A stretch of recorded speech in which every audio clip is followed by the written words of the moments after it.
for the darker ones though, like amber lagers. Like those are fun. Yes. Yeah. I'm all for the lager. Do you travel a lot? As much as I can, I try to. I just haven't been able to recently. Where would you like to go? Or where would you like? Yeah, where would you like to go? Statewide, I'm always down for New York, man. Always down for New York. Why is that? Because it's fun. Like there's so much to do, and it's like an escape to a place that I don't live. I could just experience being in that moment for like a few days, hours, what needs to, and then come right back. Like I'll travel specifically in New York, though. Like yeah, if I have to like pick a place, I love just getting lost in it real quick and then coming back. Because like Richmond's a small place compared to like New York, you know, and like at work, I'm not very well known, but like they know my face. They know when I'm there, when I'm not. Yeah. So it's just to get lost in New York for a little bit, just like not feel any eyes on me and just kind of get lost in the crowd. Like that's always fun to do. Okay. Like yeah, and then people watch. So I have one thing I got stole from like Friends with Benefits, the movie. Yeah.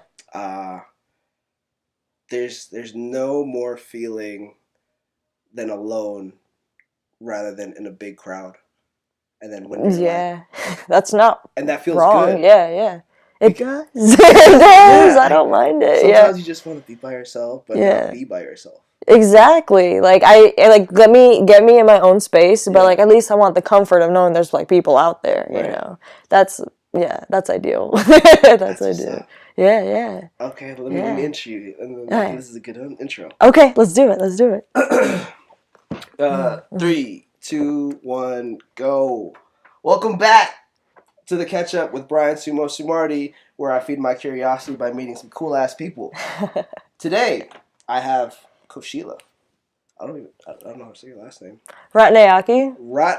You could call me Kosh. That works too. Boom. King Kosh in the building. What's up? What up? Happy to be here, man. Happy to be here. I'm glad you're here from Richmond. Yes, man. That's what's up. Thank you for reaching out to me for this opportunity. It's going to be good. Yeah. It's going to be good. You are a educator. Yes. Not just a teacher. Yes, yeah. You're a musician as well, right? I am. You play guitar? Yeah, I dabble. Yeah, I dabble with guitar. Yeah, I play bass, clarinet. That's what I grew up playing. But I think guitar is my favorite so far. Yeah. And you also have a lovely dog named Lulu. I do. Can we talk about Lulu? Mm-hmm. That's awesome. Okay, we'll save time for this one. Yeah, let's start on Lulu. Okay, Lulu is my I think 11-year-old by now, Australian cattle dog, and she's completely blind. And she has just been the biggest sweetheart of my life. Like, she's my mini child. Like, today we wore matching bandanas. Like, she had one too. So, yeah, I know. Today is my 2-year adoptiversary with Miss Lulu. Ooh. Yeah, so her family was gonna just leave her when they moved to like Arizona or something, and so they were just gonna give her up for adoption because she wasn't getting along with their baby or something. But I just like swooped in. I was like, let me love this child. So how does that work? Like, I think I saw on Facebook earlier this week about this one lady who just literally just like dog dumped her dogs, and I don't know, did you see that too? No, I've seen stuff like it though. Yeah, I just don't know how that works. How do you just leave like a soul behind? You know? Yeah, that's just horrible to me. I assume they've been living together for like some time. Yeah, like, I just can't take care of you anymore. You're just too much. Yeah, there was a place I just read something the other day where it was on Craigslist. I'll like randomly browse Craigslist for like pets because I just want to see what's out there. You know, that's how I got Lulu. That's really how I got Lulu. You know, so I just want to see what's out there. And I saw this ad. It was like, I was going into the house that these people moved out of, and I noticed that they left their dog behind, and they've been gone for like a couple of weeks now. So you literally just moved into a house and her dog was there? No, not me, but like, that person, I think they were inspecting the property or doing something. I think it was a property manager. I don't think it was somebody who was actually, that would have been great. Like, I would have loved that. Like, that would have been, that is the best housemate. I got like toilet paper from my management. I would rather have a dog. Shoot. But yeah, but that's some crazy stuff. But, that's nuts. But yeah, that's my Lulu. She's my right-hand gal, and she's always there for me. So, yeah. I always find that cool with that relationship with the owner and Yeah, it's weird, right? I know. Well, it's just me and her in my apartment. And, like, if you think about it, a dog, like, you're their whole world, you know? And, like, she's blind, so she depends on me a lot. So when I'm not there, it's like, I'm waiting back till, you know, my owner comes back, and then, like, it's right by my hip at all times. Like, okay. Yeah. Okay. Yeah. I feel like I always wanted one, but I'm allergic. Oh. I like sneeze. Like, not anything crazy, but I just sneeze like crazy until I get a bloody nose, and I guess that's the bad part. So it's not crazy, but you sneeze like crazy until you get a bloody nose. Yeah, that's like, when it gets crazy. It started crazy, man. That's so good. No, well, I'm glad I didn't bring her. Then, because I thought about it. I was like, well, does Bryan want to meet Lulu? But because that's like literally my child. Like, cool. But no, but we would have to have a mask, and I'd have to like brush her fur like profusely. If I just get like a couple Benadryls and whatever. It'd be like, dude, you're gonna start bleeding, man. All right, next time. Next time. Let's get in about why I wanted you here. I definitely want to speak to you about your educating career, but let's bring it back to the beginnings. The beginnings. Did you grow up Maryland here? Yeah. Rockville, Maryland. Rockville, Maryland. You went through Parkland Middle School. Parkland, and then Einstein, and then Mary Baldwin, which is in Central Virginia. Yeah, and then to Richmond. Okay. Yep. When did you kind of figure out that like teaching was your thing? Did you like immediately go to college for teaching? No, I went to college for English because I love words. I love being able to create them, deconstruct stories, all that kind of stuff. You know, I love that. Dictionary? I'd like to. I really would like to if I had time. Honestly. I feel like I could improve my vocabulary, but that's what all English degree holders, I guess. Like, we all might look different, but we have that nerdy love of English. But that's what brought me there.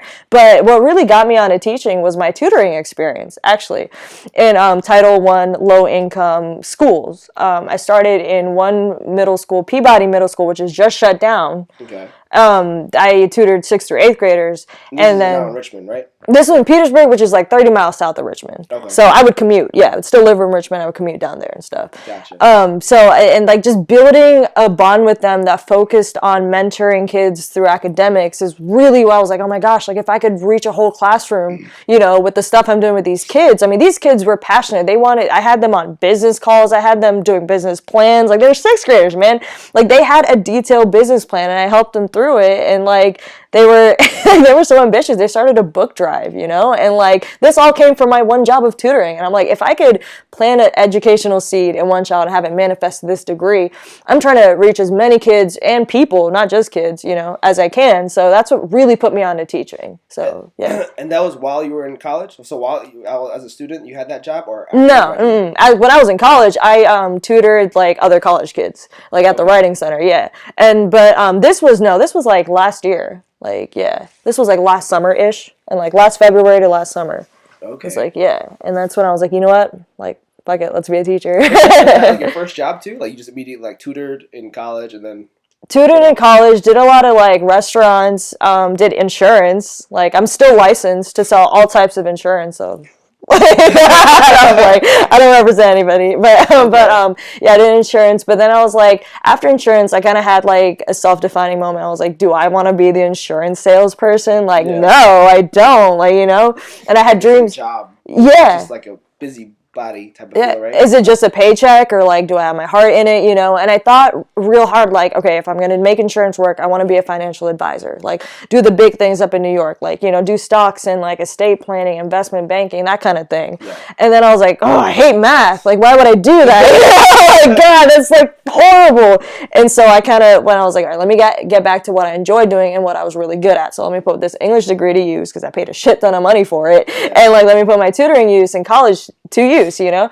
And so that's what I did. And so I looked in, you know, online to see what positions were available. There was a tutoring thing, and I was like, yeah, let me do it. And I felt like right into it. That was the best part. And that's when I knew I was ready for it, because I was technically entry level to this degree, like working with these kids, doing what I do with them. Like I was like teaching them reading, essentially, you know, tutoring them for their state exams, and that takes a level of skill, you know. So I was like just getting into it. And you were immediately sent to what? You said 8th grade initially? 6th and 8th grade. I worked with like 4 classes, 2 6th, 2 8th, in one day. Oh. Yeah. Okay. Yeah. I remember middle school. I'm trying to figure out my past now. Yeah, you're good. Yeah, we had. Bless you. Thank you. They're on like a blocks. Glad you finally did. Glad you finally did. They're on a block schedule, so they have like 4 or 5 classes a day. So they have 4 classes, like real classes, core classes, not real classes. I'm so sorry. Edit that out. I'm kidding. They have 4 core classes, then an elective that they switch every other day. So one day they have. So we had that. Yeah. Einstein But then we got switched to something else. Like there was a different. We had the regular full day. Yeah, like 7 freaking classes in a day. Yeah. I want to dig deeper in that. So you said what was your first job? You said restaurants too? Yeah, restaurants, really. And then did you ever think about like your communication with your, I don't know, the restaurant guests? Did that ever come to importance of you? Like that's kind of how you were exposed to like certain things that you wanted to teach, like to see like this is the future. You wanted to educate people to be better. Not trying to put thoughts in your head, but like that's a good way to pink. No. Put it all out there. That's really interesting, and to a degree, yeah, because I'm thinking like by me reaching out to so many people in just one day as a server, like I'm working on my communication skills. Right. See how other people interact. Like this is society. Like this is really regular people go out to eat. And so yeah, but it wasn't a main focus. It was what really drove me. For education is like damn, like the literacy rates of children. Adults too, but children are just so below what they need to be. Like, why are 8th graders reading at a 3rd grade level? Like 3rd grade is like when barely. Did you find that out? Like a couple, like last year. Yeah, well, I had known it, but I had like really studied it last year when I had the experience in the schools that I worked at. Like these kids, the kids that I tutored, like they fell severely below the line of proficiency. Like proficiency of a subject is at 70%. Like you get a 70 in that class, you're good, right? Like, these kids were at like 13%. Wow. 8th grade at 13% for writing, and it's like, how do you kind of like meet them for what they're survive? Yeah, that too, but like as a teacher, it's like, how do you bridge that gap of what they know and what they're supposed to know for this test, because the state test is at the end of the year, so I'm supposed to reteach all the shit they should have already got, but they don't like to study, but and then get them to learn new content and to pass the state test that's based on the new content. Like it's very tough. Then let's get into teaching then. Yeah. What have you found to be most successful when it comes to reaching out to kids who just really don't want to learn the shit that we're learning in school? Yeah. There's so many of them too. It's making it practical to them, making it like understandable and relevant. Like, put an example. Yeah, okay, absolutely. So I'm English, right? So part of that is understanding and interpreting literature.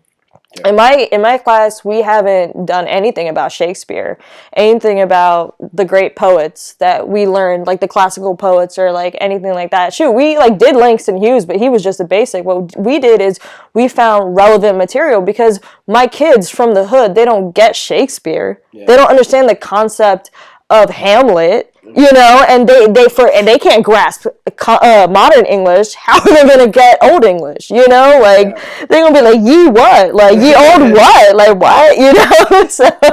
So like foreign to them. Yeah, exactly. So I already know that if I'm gonna teach a concept, like say like drawing conclusions and it's like relatable. Yeah, exactly. So I would rather a book that's like from a person of color written in like last year, and like that is relevant about today's society. Like I had some of my kids read The Hate You Give. Have you heard of that one? I have not. All right, it just came out. It's a really good book. Check it out. Okay. It's about this girl who witnessed the murder of her friend.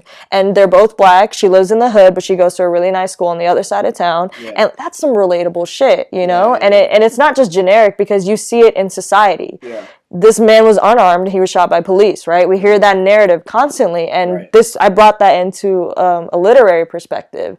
And they loved it. You know, because like we got into what The Hate You Give means, which is a derivative from Tupac's Thug Life. And so, like, what English class would you learn about Tupac's Thug Life in? Miss R's class. You know what I'm saying? And I had all my kids engaged. You know, I literally wrote Thug Life on the smartboard, and I showed it to them, and I took questions. They were like really engaged, and like that's how you do it. That's really how you do it. You know, keep their attention. If you can keep their focus, man, you could do anything with them. Oh shit! Anything with them. That's real cool. It kind of puts me in two spins that it made me think of. One was like, were you good in say English reading throughout your school? I thought I was, and then I went to Miss Crucci's class. Do you remember Miss Crucci in Einstein? I don't know. She was AP language.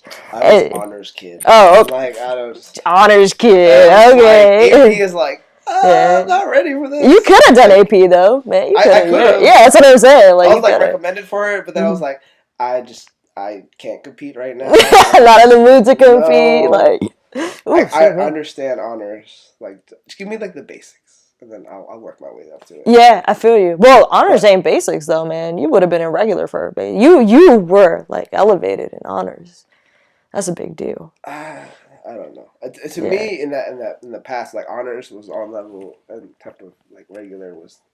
Like I know what you mean. Ever since I heard the No Child Left Behind act, I thought then the balance or the system, the scale was skewed.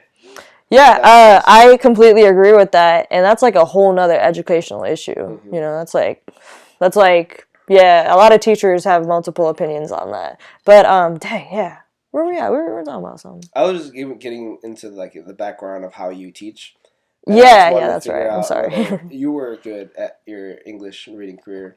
You said you were pretty solid. You said I thought I was, but then what did she do that made you think different? Yeah, well, there was two teachers, right? Two professors. One professor, one a teacher. Miss Crucci, she was the one who was like, okay, like your writing is good, but it's not grammatically correct. So therefore, in academic English, this is really a C. Like you may get a B in history or an A in like a different class using that level of work, but in English class, it's a C. So you better work for it. And so I was like, damn. So I brushed up on the mechanics of stuff and like. What was your biggest issues or weaknesses? Grammar. Like it was really just grammar because there are so many rules to the type of thing. No, the punctuation, and like where does the preposition go? Right. Like I don't end on a preposition, but it's only okay on certain times, and like that's certain clauses kind of thing. Yeah. Okay. There's one thing, if you know anything about the English language, is that it doesn't make sense. It does not make sense. Like rules are meant to be broken in the English language. Like that I before E except after C shit. Like that's not universally applicable. It doesn't make sense. Yeah. Yeah, you know what I'm saying? But Miss Crucci, like she got my focus. She was the one who made me realize like, okay, I want to study this. Like I want to be a language master because I'm like, you could do everything with a voice and language. Yeah. You know, like people love great speeches and people who say those great speeches. You know, those are memorable and you could move mountains with words, man. Really. So I just wanted to influence people with my words somehow, and I figured why not study when I studied the language. So you had a love for writing? Yeah. Oh yeah, reading and writing, man. That's crazy. Writing. Yeah, it's because I wasn't born in this country. I came here from Sri Lanka, and so I had to learn the language. And so where others may have considered that to be a chore, like I thought it was great. Like I was like, let me read all these books, let me get these big words in, and like very cultured that way. Yeah, I wanted to be. I just loved that language, and I remember always getting in trouble in class, especially around elementary school for reading ahead because like my parent conferences they'll be like, oh, she's great, but God, can you tell her to stop reading ahead, like literally, because I just like I don't have time for y'all, like I want to know what's in this book, like I'm ready to read. That gets me into so many different concepts. I think in business too, what's fair to me is you shouldn't knock anyone's hustle, but it rubs people the wrong way too. There's a famous saying from Simon Sinek. Okay. He relates after. Have you done ever like running runs type of like 5K races type of things? Well, the majority of them after the race is done, they're usually sponsored by some type of food company. Mm-hmm. Most likely, it's going to be like a bagel and whatever. Okay. And a banana type of thing. Okay. So at the end of the race, he and his buddy were in a line to get the bagels and banana and whatever and Gatorade maybe. Mm-hmm. There was another guy who it was him and his buddy. His buddy said, or he asked his buddy, let's go get some food. Okay. The buddy said, but there's a line. Simon said, but bagels and banana. Valid argument. But, like, long story short, all he did, he cut the line, reached his hand in the box, grabbed whatever bagel he saw and banana, and left. Simon's bold as a bitch. Damn. But the theory or the takeaway he wanted to have behind it. Yeah. Everyone's entitled to get what they want.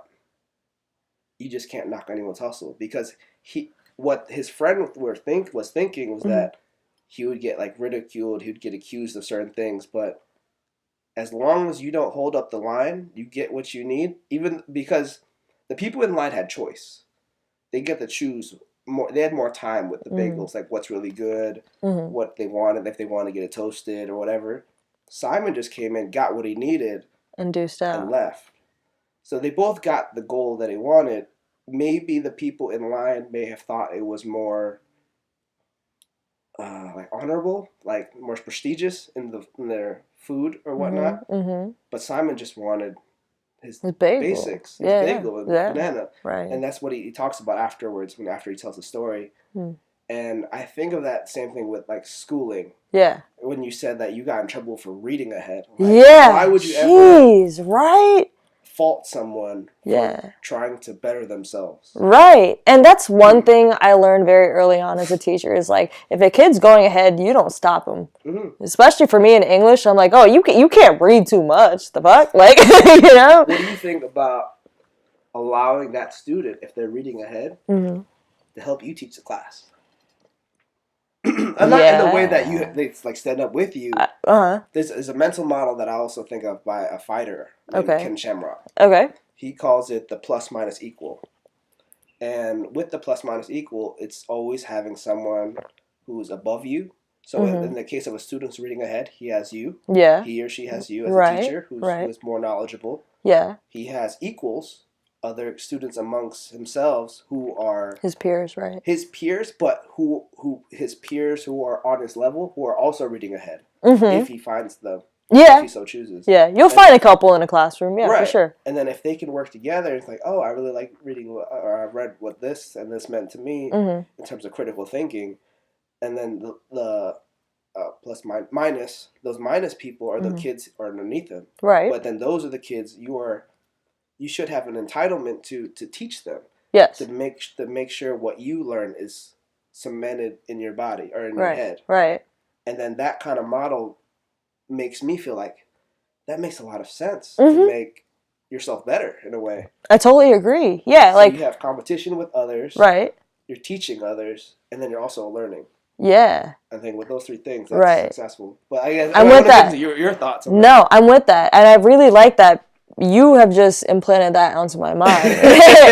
And as I venture forth, as my teaching duties ask me to, I will use that. That's really cool. I like that idea. That's so funny you mentioned that. When a lot of kids are done in my classroom, what I have them do is help somebody else out. Maybe because we have our kids grouped up into tiers. Tier 1s are like you're good, like you're either got anywhere from 100 to like an 80. Or 100 to like a 70, honestly. And then tier 2 is like you're at 70 to like 60, right? 65, right? That's like you got a D or something like that. Yeah.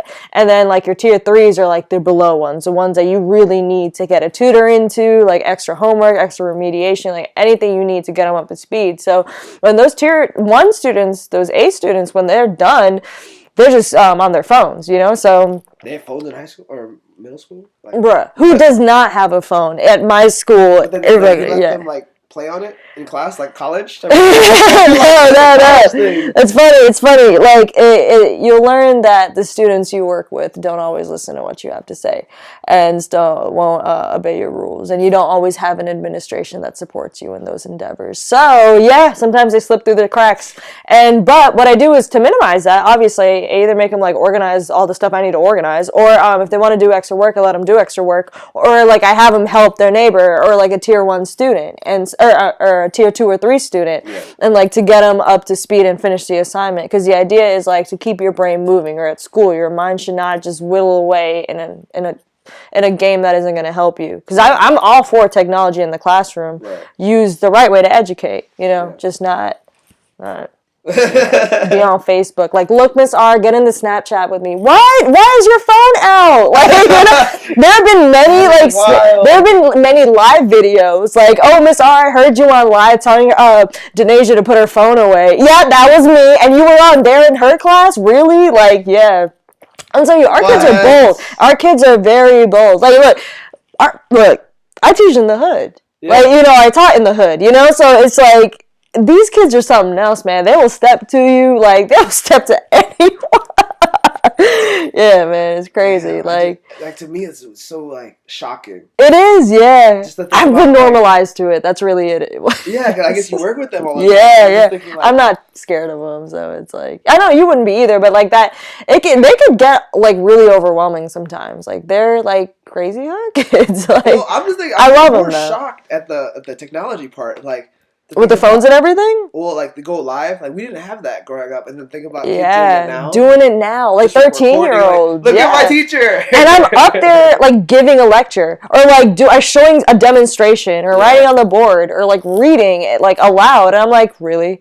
Like, and they'd be like, what? Like, what? You always doing too much, and I'm like. You're right. I'm sorry. I'll wait. Like, and then, like, it's gotten to, like, I built a good rapport with them. So, like, I was the teacher who cared and who listened and wasn't, like, that asshole who always screamed at them. Don't get me wrong. I lost my voice screaming at all my kids. Yeah. In October, that was hard, but very necessary to get it right. But yeah, you gotta lay it down. That's cool. Yeah. Started too nice, but then I had to lay it down. Yeah, you got to find your balance. Yeah. Like how you want to teach the kids. Yeah. How they react to you. Well, I feel like in any other setting, like, I would be nice. Like, because I started nice. I was like, good morning, children. This is a free space for creative learning and thinking. And what I should have said to these motherfuckers is... Sorry, I'm just like used to it. I should have said is like, sit down, shut up, and listen to what I gotta say. Because these kids, like, they are raised by the streets sometimes. Like, that shit is hard. Please, thank you, I'm sorry, and please be quiet. Don't work. That's not in their vocabulary. You gotta say, sit down and shut up, shut your mouth. Like, that's what in that tone. Like, because that's what I heard. Like, in September, I was Miss Nice. And I'm like, these kids aren't getting Miss Nice, because I'm like, they don't listen to Miss Nice. And like, you hear that through the halls of any like Title I school. It's like, you don't want us to be nice. You want us to yell at you because y'all can't act right, Okay. But I mean that with love. I totally do. It's like, these kids have such a heart of gold. They just need to be pushed in the right direction. I think I had an epiphany, like, for our entire conversation. I think I've just been holding back until just now. Do it. Let it out. You were speaking earlier about how you're teaching your students how to read, and then they just don't understand our, to us, like, our historical literature, like the Shakespeare and whatnot. But I think what came to my mind was that we heard it growing up. Yeah. Like, I'm not saying that, like, my parents read me Shakespeare in the womb type of shit, or like growing up. Right. But we were exposed to it at a young age. Yeah, absolutely. So by the time we were of age in high school, middle school, we still had very vague curiosity to it, because we heard it back in the day. Right. Like, I always like to ask people, like, what did they watch growing up? Like, one of my shows was Boy Meets World.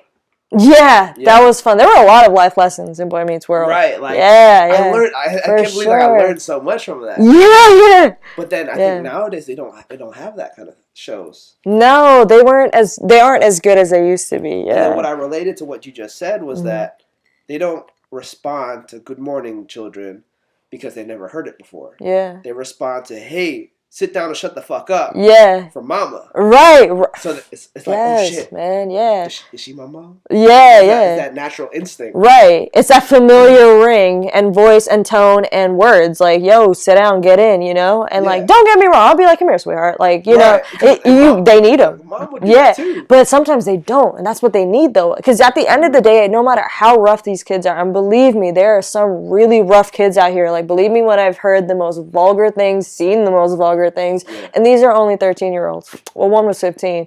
But, like, I love him. I still love him. He got kicked out. I know, you're good. No, he got kicked out, but I rode for him. Like, I was like, yo, Taiwan, he ain't that bad. Like, you know, but he was rough. He was really funny. Inappropriate, but funny. Like, I couldn't laugh in the classroom, but I'll joke with all my friends. Like, do you want to hear one, for example? Yeah, sure. This was the job of this young man. Says jokes. Yeah, he ain't in there anymore. But he's like, he got held back a couple times, and he was just like over it, basically. You know, he was very much involved in the streets life, and like he wanted no part in education. But his mom cared. Yeah. But I don't know if she had a tight leash on him, you know, because he was, again, like very much involved in the street, you know, thing. So, and like those are the low income housing that they're in. They're very close knit, you know. They're like apartments essentially. Like, imagine like this type of complex, but like in terms of space. No, not like in terms of everything, but in terms of space, how close they are. Right. It's a lot like more run down, unfortunately. Yeah. But like people are always out. Like, you'll see a lot of people, you know, and you'll see a lot of gangs. You'll see a lot of like crazy stuff. And he was very much embedded into that lifestyle. But he would say some funny stuff, because I was cool with him. I was like, I don't know, he might save my life someday. I don't know, I gotta be cool with him. Like, they gonna catch me on the wrong side of the tracks, but he gonna see me and say, all right, she cool, you know. So we were going over Maya Angelou's I Know Why the Caged Bird Sings. And, like, the class, like, it was, like, the end of the day. They were just so drained. Like, they did not want to hear what I had to say. And, like, so I'm, like, trying to just, like, get it out of the students. I'm like, damn, like, come on, children. Like, tell me, what does this mean? You know, I'm like, I still have my coffee. I was good, you know. But, like, I put a quote up on the board about, like, interpreting the caged bird and what it stands for. And I was like, what do you think of when you see a caged bird? Or when you see a bird in general? What does a bird symbolize? And the room was dead silent. They're just looking at me like, you know, here go him in the back. Well, I see some birds in this room right now. And it's just like, you say something like, oh, for real? No. Oh, okay. A bird is like, it's like a term for like some like thotty looking girl, basically. They call them birds now? Well, what? Yeah, they do. Yeah. They call them birds. Yeah, well, it's not fun if I have to explain it, Bryan. No, I'm playing. I'm playing. I gotta bring out like, damn, Mo. Yeah. No, but I just thought it was so... story real quick. Right. You have to bring out the DC on me. But, no, I just thought it was so, like, funny. Like, the balls of this dude. Like, I see some, like... Basically, he's saying, like, I see some hoes in this room right now. Like, you know? And, like, the whole room just, like, erupts in laughter. I'm, like, trying to keep a straight face. I'm like, seriously? Like... We'll talk after class. We're gonna have to talk after class. Like, did you actually talk to him? Yeah. They'll say some stuff where I just like want to dap him up for it, but like I can't because I'm a whole teacher. Like I cannot like just yeah. Do you want to hear one more? Yeah. One more. All right. This is funny. This is from a different student. Like this wasn't disrespectful. So Every Thursday they have like an arts enrichment program. So like the art teacher will come in and they'll like either do like word games or something artistic with them, like dance, like whatever. But since she's like the fine arts teacher, she does like visual like games and stuff like that. They did categories one day, right? Are you familiar with categories? Ish. You want me to do a rundown? Yeah, I got you. So you got a timer, right? And you got a dice that has all 26 letters of the alphabet, right? And you get a little card. A card that has different categories, like name of a dog, like type of car, you know, something like that, right? So the person rolls a dice and they flip the timer and say like the dice lands on the letter T. We got to answer all those little categories starting with the letter T. So type of car, Taurus or Toyota, like, you know, and like type of name random things. Yeah, random things. So whatever they ask, you know, and so the kids got E. Like, you know, they had to think of something with E, right? Okay. They were like, Miss R, can you think of something that's loud and that begins with the letter E? And I was like, Yeah, right. I was like, well, elephants, aren't they loud? Yeah. And they just looked at me, right? And these are the fuck boys. They are such fuck boys. Oh my gosh, I love them. They're like sweet peaches to me, but they're fuck boys, you know? Okay. And they just looked at me and they're like, edibles, because they're loud. And they're so and I was just looking at him. I was like, it's too early, y'all. It's just too early. But I'm like, yo, this little boy. Like, I know. And I was thinking, like, on the last day of school, I'm going to dap him up for that. But, hey, yo, Manny, you remember that one time he said that stuff? Like, and then dap him up for it. But, like, I couldn't laugh about something like that. Like, in front of them. Like, you know. I could have, but I was just like, no. That's not, like, the persona. I don't know. Why, though? Only because that's a persona I give to them. Like, so my honors class, because I teach, like, I taught 1 honors, 3 regular, and so, on level. And so, for my honors class, I was, like, very much the way that you and I are right now. I was very confrontational. I was like, y'all, Miss R don't have all her marbles in her head today. I'm going to be a little slow today, you know, and, like, because I don't know, I could, like, really relate to them. So I would tell them about my life. I would tell them about the speeding tickets and how I got drunk a little bit. Like, you know, I would tell them about Wow. They were cool. My honors class, we had a very good bond with them. You had, like, a bigger trust with them. Yeah, I did. Yeah. I had a good sense of reality. Yeah, and they were really good students too. You know, like they took the stuff seriously. You know, and like some of my other on-level classes, those students did, but as a collective class, it was never like that. Like this was the one class where everybody knew when to shut the fuck up, so I could start teaching, basically. You know, and I really admired them for that. But yeah, like a lot of those honors kids, like I have their numbers, and we like text and stuff, and I'll take them out. I'm their mentor, so I'll take them out to like dinner with our coworkers and stuff, and like I don't know, it's just like these kids, like they need positive role models. As like, you said 13-year-olds? Yeah.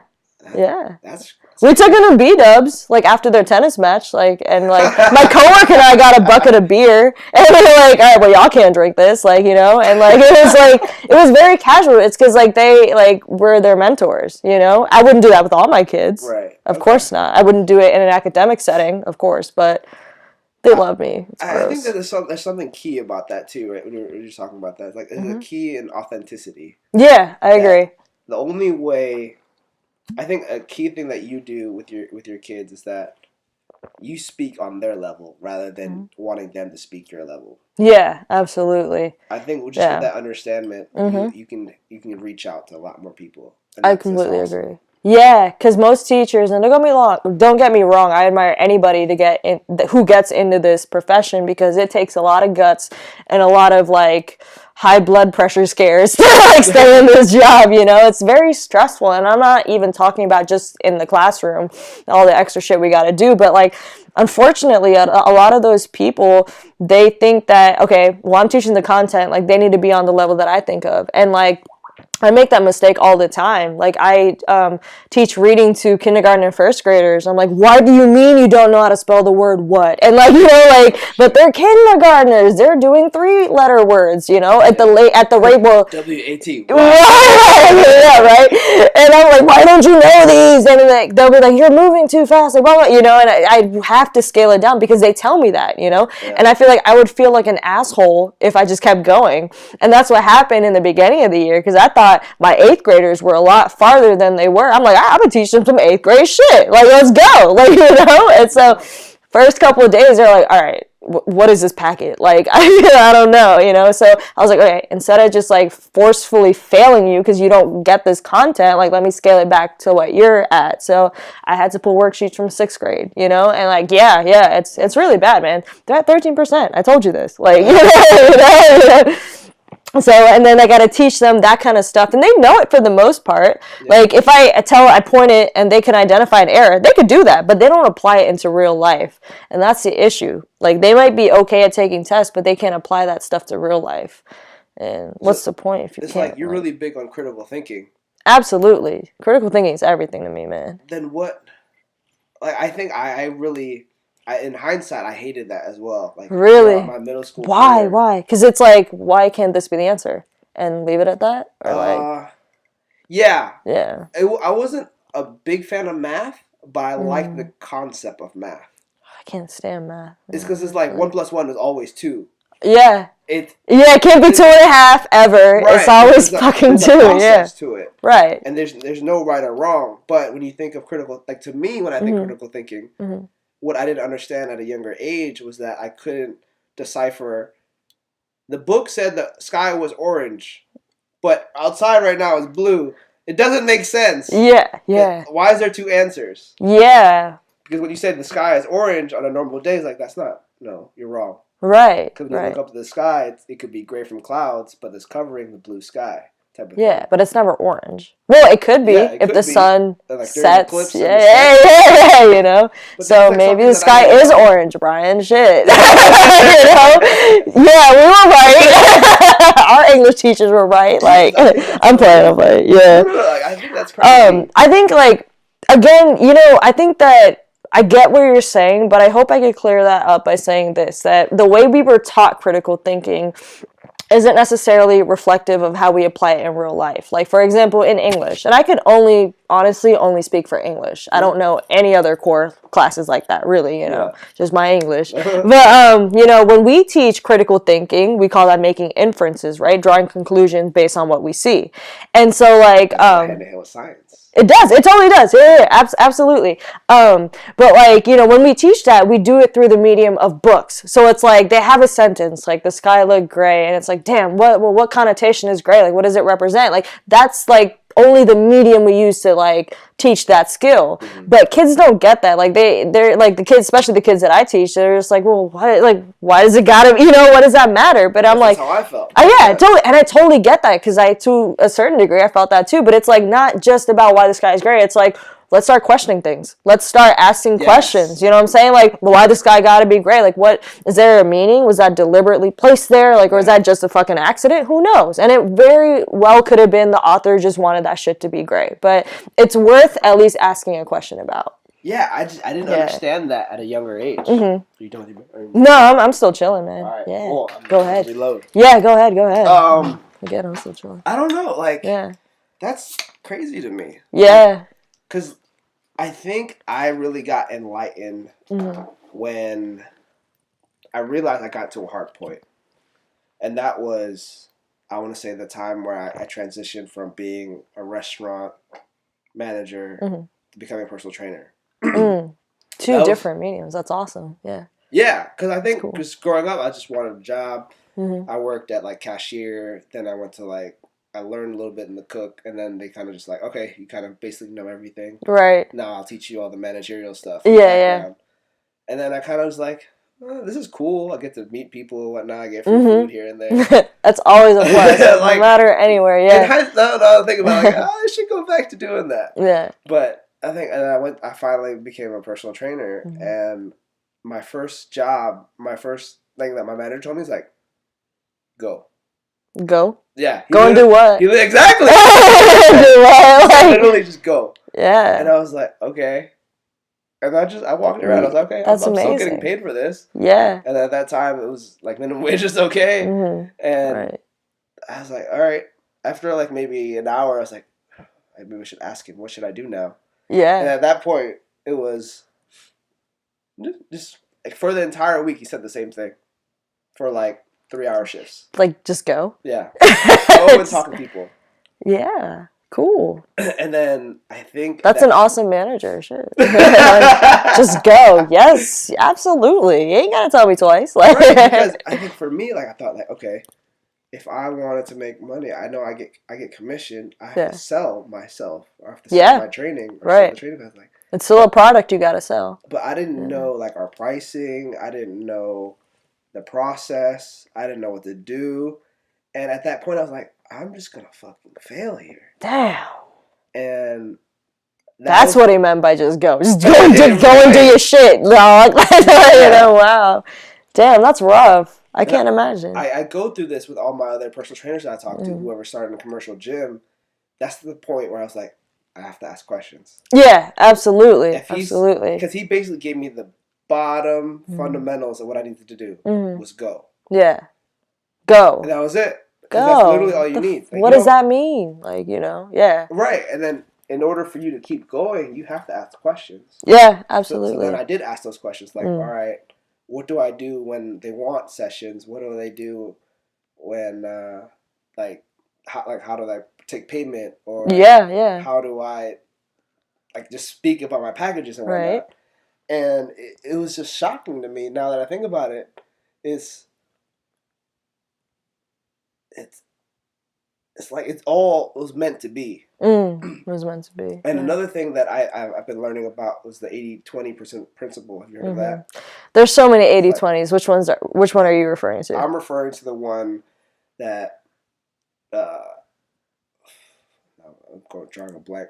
It's like 20% is work. The initial 20% of work that you do or success that you do started off with 20%, and that was just action. Okay. The process, and everything else kind of just snowballs until you're residually, yeah. Right. Until you. Because as soon as you start your action, movement type of thing, it'll just go from there. As long as you have the heart and desire to keep going. Yeah, I'm totally with you on that. Yeah. That's really good. I completely agree. That's kind of my mindset now. I'm like in the works for a couple different projects right now, which I'm like hopefully gonna put into action, at the end of the summer and stuff. And that's my mentality. It's like build right now. Like just like do everything I can to build it up, and then just like get the word out there, and it'll like snowball. It'll do its thing. Like that's what I'm trying to hopefully accomplish, this summer. Okay. Yeah. So I'm getting a lot of questions in my head right now. Yeah, ask them all. Ask them all. I want to answer them all. Every single question that you got in your head, man. Go ahead. I'm gonna see if I can. I'm gonna spit it all out and remember it. It doesn't have to go in any type of order.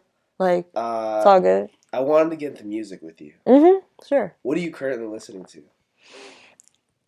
Like murder music, honestly. I know, like crazy trap, ignorant hood shit, to be honest. Only because I need that energy boost. I feel like lately, like it really helps with the energy and like the power aspect. Like I'm driving to work, I got like half an hour. I'm like boosting myself up with some Gucci. I'm like, yeah, I run this shit, bitch. Like and that really helps me. And like, has Gucci come out with anything recent, or are you listening to? I don't even remember that. His old stuff, like it's always a classic. I feel like so it's like stuff that we were listening to in high school. Yeah, pretty much. Not even that. No, it's new stuff too, because we have like the people that we used to listen to come out with new shit. I'm drawing a blank right now. I've been bumping Cardi and J. Cole for right now, trying to like see. I'm just trying to see what's up with J. Cole right now. Like Cardi's album. But J. Cole did K-Dot, right? KOD. Yeah. Whatever. However, I heard there's many interpretations on how it's like pronounced. What it stands for as well. Okay. Yeah. I honestly don't even know. I like J. Cole, but then his album was not for me on this one. Okay. I feel like there'll be a lot of hate on me over that. But I just dude. It just didn't hit me. I think I'm in the mindset right now where I kind of want to have fun. Yeah. Cardi B's. Yeah. Face. I like There's that. stupid murder music. Yeah. Like just, I feel you on that. And again, like that's what it is. Cause like, it's so interesting. I just want to have fun. Right. Yeah. That's what you said. I love that you said that. Cause like how I work and where I work, like it's very stressful, like, and sometimes like I don't want to get into like some shit like Common or Deep something thought. very, like the Roots, like something, I don't want to do that right now. I just kind of want to chill with some dumb Migos shit, like dripping. Yeah. Drip. Yeah, like bonk, guess it like that's me. Like that's how I want to be, and so like music for me, what I use it for is as a stress reliever. I play it at night. I play calm, really serene music, like meditation music before I go to sleep. To just like it's worked like wonders. Type of thing? No, just like soft guitar strings and like I could get a little anxious sometimes, especially in the morning. And like that has like taken that away, because I'm always like in the morning I'm like jittery. I was like, how am I gonna do? Like what's up? Like what's good? And so that like by listening to that before bed, I've noticed that like I wake up, I'm like, I'm good. Like whatever happens. Like and so for music, like that's why I listen to that hood shit, because it's like a stress reliever. And it kind of gives you, would you say it gives you a connection to your students? Yeah. You relate to the hood kids. For sure. They put me onto their stuff all the time. And I'm like the music that they make? Yeah, music that they make music that like they listen to. And I didn't know who NBA Youngboy was. Like, that's what I'm saying. I'm like, who? That's a person? Black like, Boys? No. Huh? Black Boys is the one that did the shoot song. I don't even know, like, I didn't even know that was a thing. Yeah, but I know what I've seen. I don't even know the name. They probably know the name if I ask them. But, shoot, what were you saying? Yeah, I connect with them all the time. Yeah, one of my students, he put me on his SoundCloud. He put me onto his SoundCloud, and I was like, not too shabby. It's so crazy to me. Yeah. Like, I give you feedback. Yeah.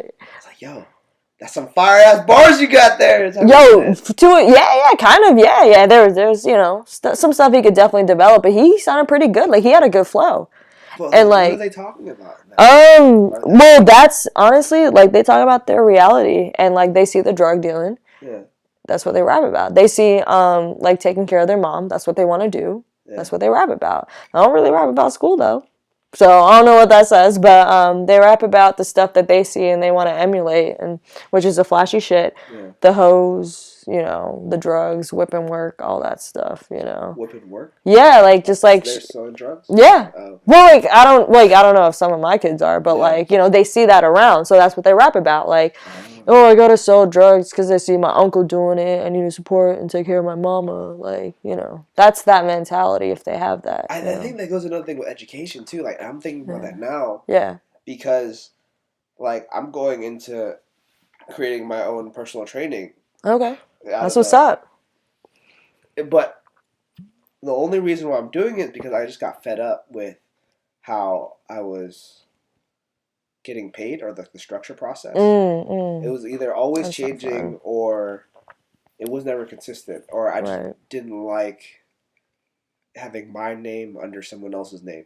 Like, I didn't like making money for someone else type of thing. Yeah, I completely agree with you. Yeah. And I think because growing up, I didn't think of any other processes besides go to school, get a degree, get a good job. Yeah. And then so we were taught, right? Yeah. Because like no one teaches how to really kind of like succeed or manage stress. Yeah, they thought that like that was success. Go to school, get a job, like that was success, and any other route cannot be considered a success, and that's really fucked up because that's not the reality of it at all.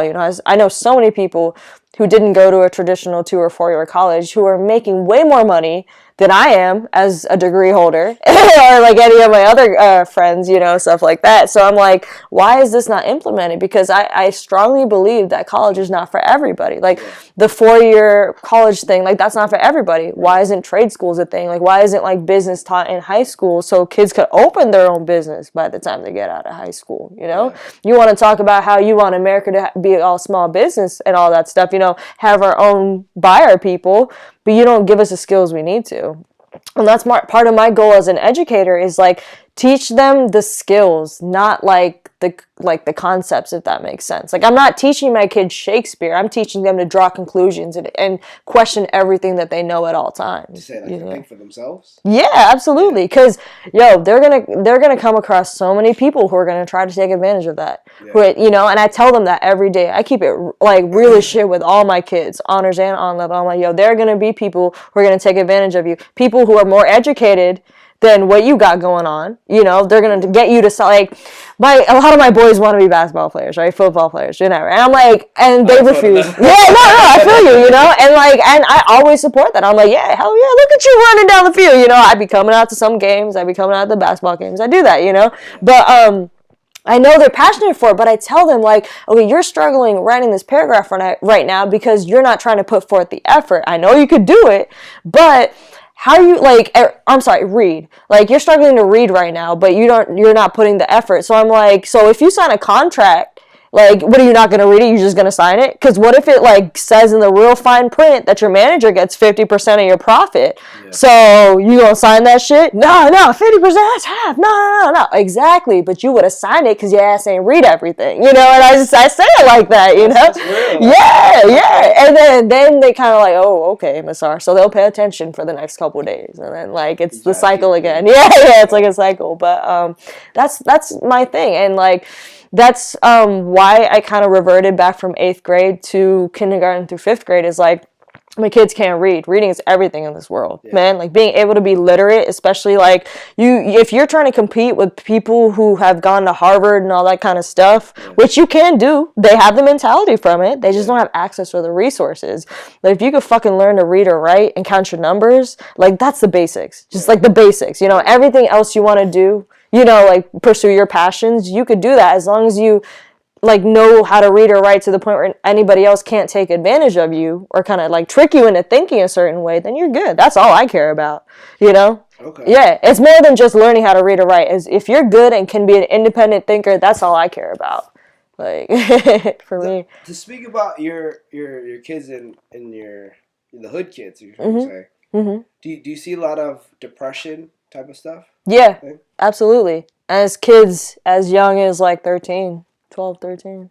Depression. I think where I want to go with that too is like, I think what I was saying about it was not communication, it was stress management. Mm-hmm. We're never taught that in traditional schooling. Yeah, I completely agree. Or a lot, at least in my thing, either. Right. How do you manage your stress? Because like you said you were stressed earlier as well. Okay. Yeah, that's a really good question. I like to drink a lot, smoke a lot too. So, that really helps. But honestly, it's just being in my own space with my dog, I'm so glad I don't live with anybody else. Like, I don't have a roommate, like I don't live with parents or anything like that. I'm in my own space, and like the best way to de-stress is just like coming home and just being able to like take a shower and get like the day off of me. Yeah. And like just like unwind. Like cooking's always fun, or like eating. Yeah, cooking or eating. Okay. Like food can always solve any type of question for me, or any type of problem for me. Question 2, what to do, eat, like, but that really helps. And then just kind of being better at what I'm doing, that helps research too. Yeah, because I'm still a new teacher, man. Like, as much as I know, I'm still a young player compared to a lot of veteran teachers with over 30, maybe even 40 years of experience, Yeah. So that's what I'm trying to be, But like just learning about it, because I feel like the more I know, the less stressed I'll be about it. Like, if that's my world, let me study upon it. Do you have any role models as teachers? I do, yeah. Within like the buildings I work in, and especially the ones I was taught by in college. Like, there's one professor, Dr. Turner. She was like, contact with her? No, I don't. I have her email. I could always hit her up. I've been meaning to, but like, time, life, cars, but yeah, she was the one teacher who really like, what I really admire? Like, I don't admire the teachers who are like, oh, like, you did so great. Like, yeah, like, whatever. Anybody could tell me I did great. Right. Like, what I really appreciate, the professors who will look you in the eye and tell you how much of a fuck up you are because you didn't take shit seriously.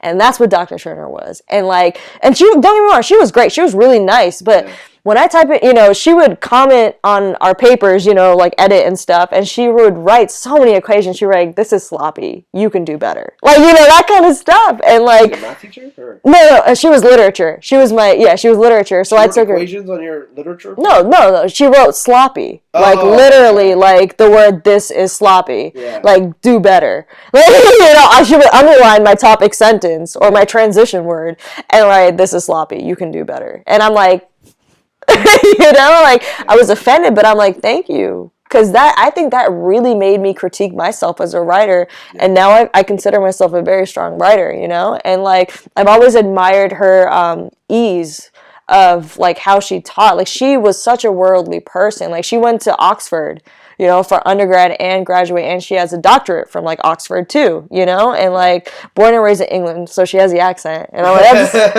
fuck, like, so funny. I know. I really love accents. I know, they're so fun. We made her read Harry Potter on the last day of school. I was like, do that fucking J.K. Rowling accent, and she did. She read like the last page of the first book, and we were all in tears. Like, it was, it was great. But yeah, no, she was like she was a take no shit professor, and she was my senior thesis advisor, that giant paper you have to write in undergrad that like almost kills you, but you barely survive enough to make it out. I did 2 years of MC and then like a month in University of Maryland. Good, I'm glad. Like, you got out. You got out good. Like, I wish I could have. No, but it was hard. But I had like a really interesting topic, but I was very lazy. I was like, all right, I'm a senior. I don't care. I was lazy. I just smoked weed.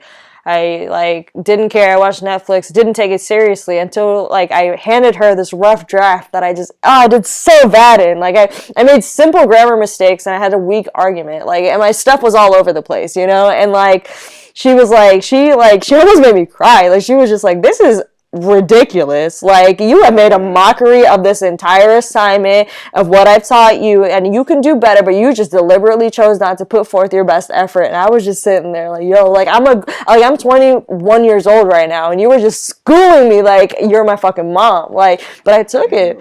So I was like, shit, okay, and I took that and I rewrote everything, and like really put my heart into it. And then like she like was like, damn, like what a transformation. Like that's crazy, you know? I think that really shows how good you are at accepting humility. Yeah, for sure. I really commend that because I Thank feel like you. that's a lot of things that people need to learn in order to grow. For sure, I agree. Do you think that you teach your students that? Humility? Yeah, I'll call them out on stuff. To me, that's a concept I haven't really. I've never thought about it. I try to, especially when bullying occurs. Yeah, because bullying is pretty like prevalent in middle school. What do you say? I call them the fuck out. I mean, like, do not be rude and disrespectful. You know, I'll say this in front of the whole class because I want to make an example of one example of bullying because that's that zero tolerance shit for me. Like, don't come at anybody for any other reason. Yeah. For any reason, don't come at anybody. Mind your own business, stay in your lane. You know, but I'll tell them that, and I'll just like. You know, if I don't do it to the whole class, I'll do it enough for a couple people to hear. And I'm just like, you can't say that. Like, that's so rude. Who are you to say that? And I'll just go on this, like, mom tangent. I'll, like, nag a little bit. And they're just like, oh, my God, like, shut up. Like, you know. What would they say in class, I guess? Well, they'll roast each other with your stupid looking ass. Like, that's why you look like the back of the foot. Like, that's why your mama a hoe. Like, you know, it could get some crazy stuff, you know. So, I guess there's another one. I think there's a fine line, too. Yeah, like between playing, like with my boys. Yeah, no, I feel you. Talk shit all the time. I feel you, no, and I get that too. It took me a while to pick up on what was considered play fighting and what was like real fighting. I broke up play fights before, and I was like, no, we were just chilling. Oh, my bad. And then there were fights where I would let go, like keep going because I thought they were play fighting, and like they were like, no, they're really swinging at each other. I was like, oh shit, you know. But for them, there is a fine line, and I'm totally cool with the roast session because I be roasting my kids too, you know. They don't roast me though. They know better. I was like, say something. Watch that A go to a D. Just watch, you know. So they never like clown on me ever. But I roast them. But like when it's like really fucked up shit, like when they're mean, they're like, oh, that's why you smell like shit, even though this girl like doesn't have like running water at home, or you know, something like that, you know, like, ew, you piss smelling ass bitch, like they'll say stuff like that, and I'm like, okay, you don't like need to say that, you know, and personal real quick, instead of like, oh, your mama a hoe, like, they roasted each other, like, I get it, but like when you like deliberately or call somebody, what I hate is when they call each other stupid. Like that's worse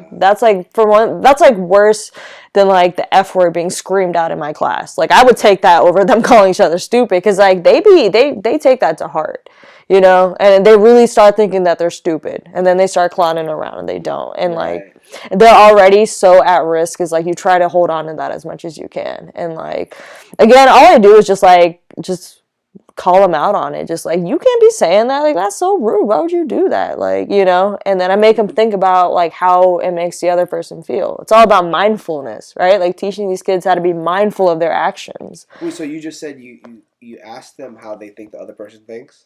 How they would feel if, like, it's like, how would you feel if I sat here and, like, roasted you for being a piss-smelling bitch? And I'll say it like that, too. Yeah. I'll use their language on them, and because, you know, I don't cuss in front of my kids like that. They'll be like, oh, damn, like, she's serious, like, you know? And so it's an example. Like, I don't know, man. Like, I said this quote on Instagram earlier today. Yeah. It was that, it's that I believe, or I am not what I think I am.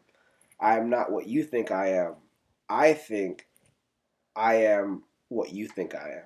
Or I think I am what you think I am. Or damn. Is that what it is? Because that makes sense. Like, I get that. Or I am what I think you think I am. Hey, say that a little bit slower. I am what?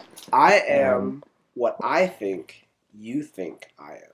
I am what you think I am. Yeah. Yeah, I get that. Yeah. It's not the perception that I believe that I'm great. If I think I'm great, I'm still not great. If you think I'm great, I'm still not great. Yeah. But if I think that you think I'm great, then I am. Yeah, exactly. And I think that's crazy in the way that. You're making me think, man. Yeah, you're making me think. That's so awesome. I want to get that in the perception of younger people. Mm-hmm. Because, I hear this a lot with like motivational speakers that you can be whatever you want to be, or that kind of vibe, that rah-rah vibe.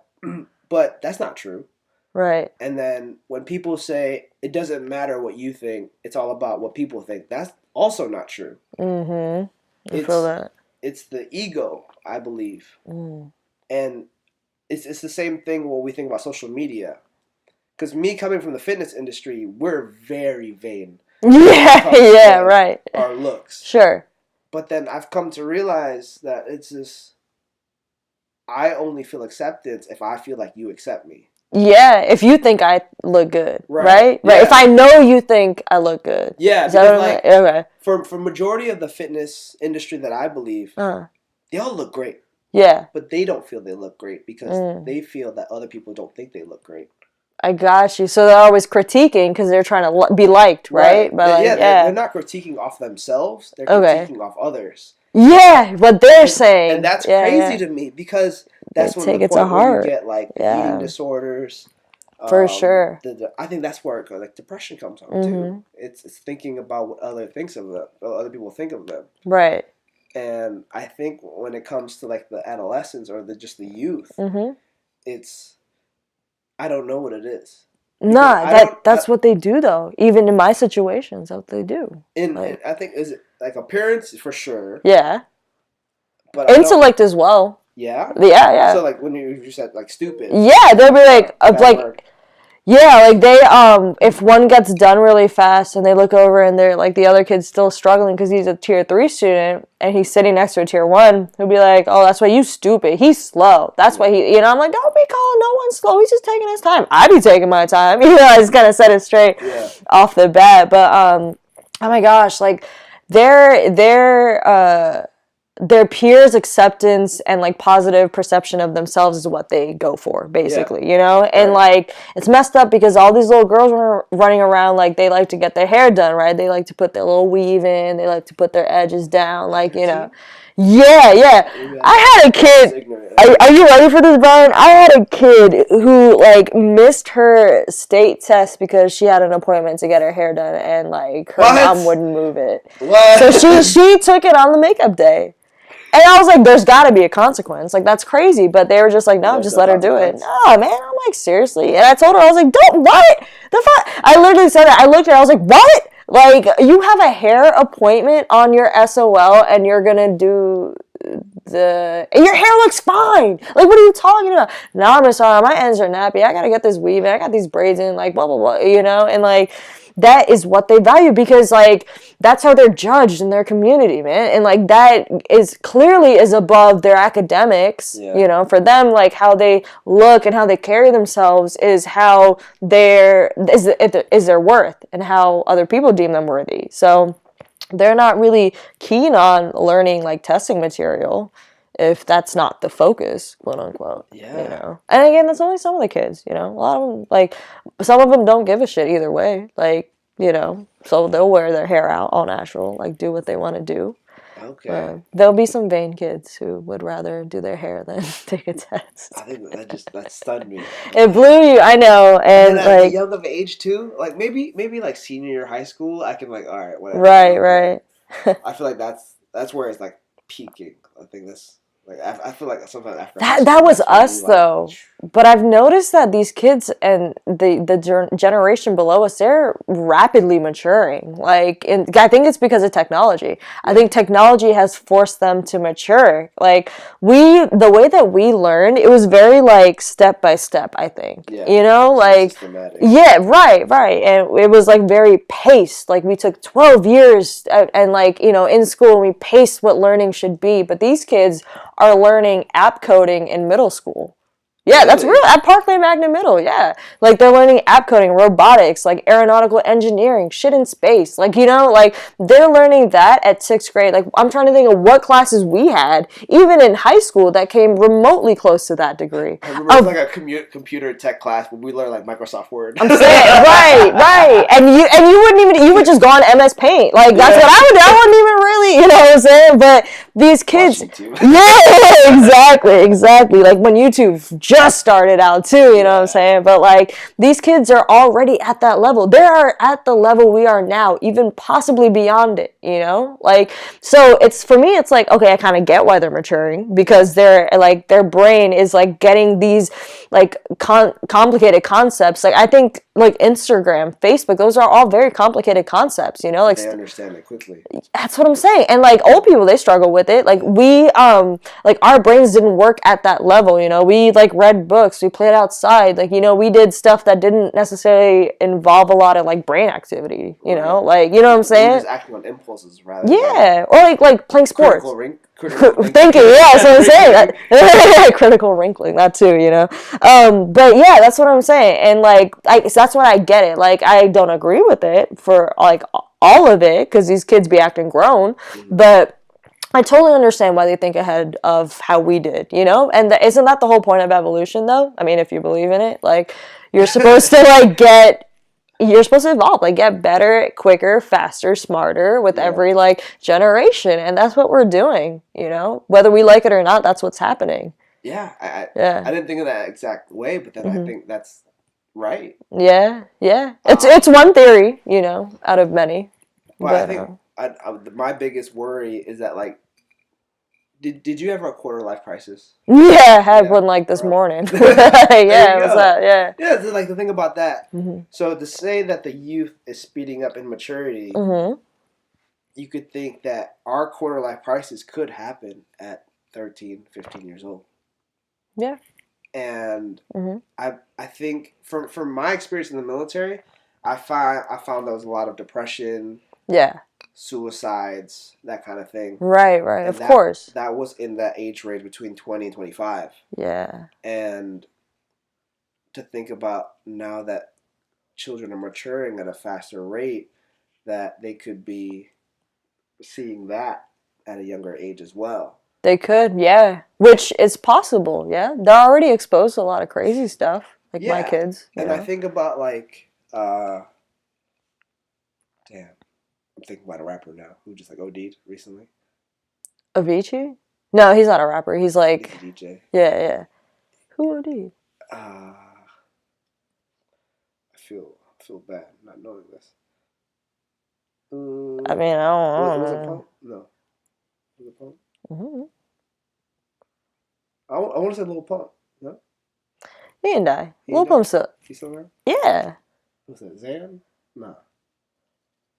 Oh, I gotta look this up on my own. Yeah. And let me know. Because now you got me intrigued. I'm like, who died? Yeah, because it was a big thing in the rap culture. They stopped taking codeine because of him.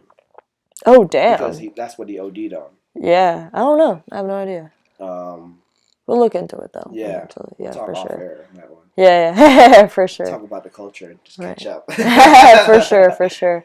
But, yeah, I think that managing stress should be a vital course. What would you subject? Yeah, subject. In the younger ages, because things are moving so fast. Yeah, I completely agree with that. Especially for the environment that I work in, they are under stress a lot at home. You know, like the students. Yeah, with you know, like a lot of messed up family dynamics. You know, like their parents worried about being in jail or like putting food on the table, and that's something that I've never had to worry about as growing up. You know, like my parents always have food on the table. We've always had electricity. Like that. When I started teaching in the hood, like. That's when I started realizing, like, okay, not everybody's lights are on all the time. Not everybody's, well, I knew everybody's phones weren't on all the time, but, like, stuff like water and food, like, that's when it, like, oh my gosh. So, and the whole thing is, like, unfortunately, this culture, this community, has only taken out their stress and aggression in the form of fighting, whether it be their hands or their words, right? Like, or whether it be with guns. And, like, it's a very aggressive, negative way of, you know, letting the stress out. Yeah. And that's what my kids know. That's all they know. And so when you really have to work, I feel like that's why, like, I'm more than just a fucking educator too. I'm like their mom half the time, you know, like their auntie, I'm the uncle, I'm the grandpa. Yeah, exactly. You got to play a lot of hats, you know, in education nowadays. Yeah. But you know, when they're you got to talk to them, like when they're either about to get there or they're in it or like after or whenever. Just talk to them. Let them know that, like, you have, but not even that. It's just like you have a right to feel whatever you're feeling right now. I'm not going to validate that, but you need to, like, let that out. Yeah, let that out in a way that won't harm anybody else, including yourself, you know? And so I tell him, like, as crazy as you, like, feel the rage inside you, if you punch, like, a woman or you punch, like, the next man next to you, where are you going to go? I'm going to go to jail. Exactly. And what are you going to do in jail? Rot away. You know, it's like I try to teach them stress management tactics. And I know a lot of my teachers, my co-workers do as well, you know, because we all get the kids that we teach, we get them, you know, so it's just like I completely agree that there needs to be like a focused class on it, or at least like an enrichment program or a mentorship program or something, you know. It needs to be taught. I think it's very, with the way things are going now, the stress that social media can put on us, them, you know, school, you know, first, all we had to worry about was school and sports, right? Like, that's pretty much it.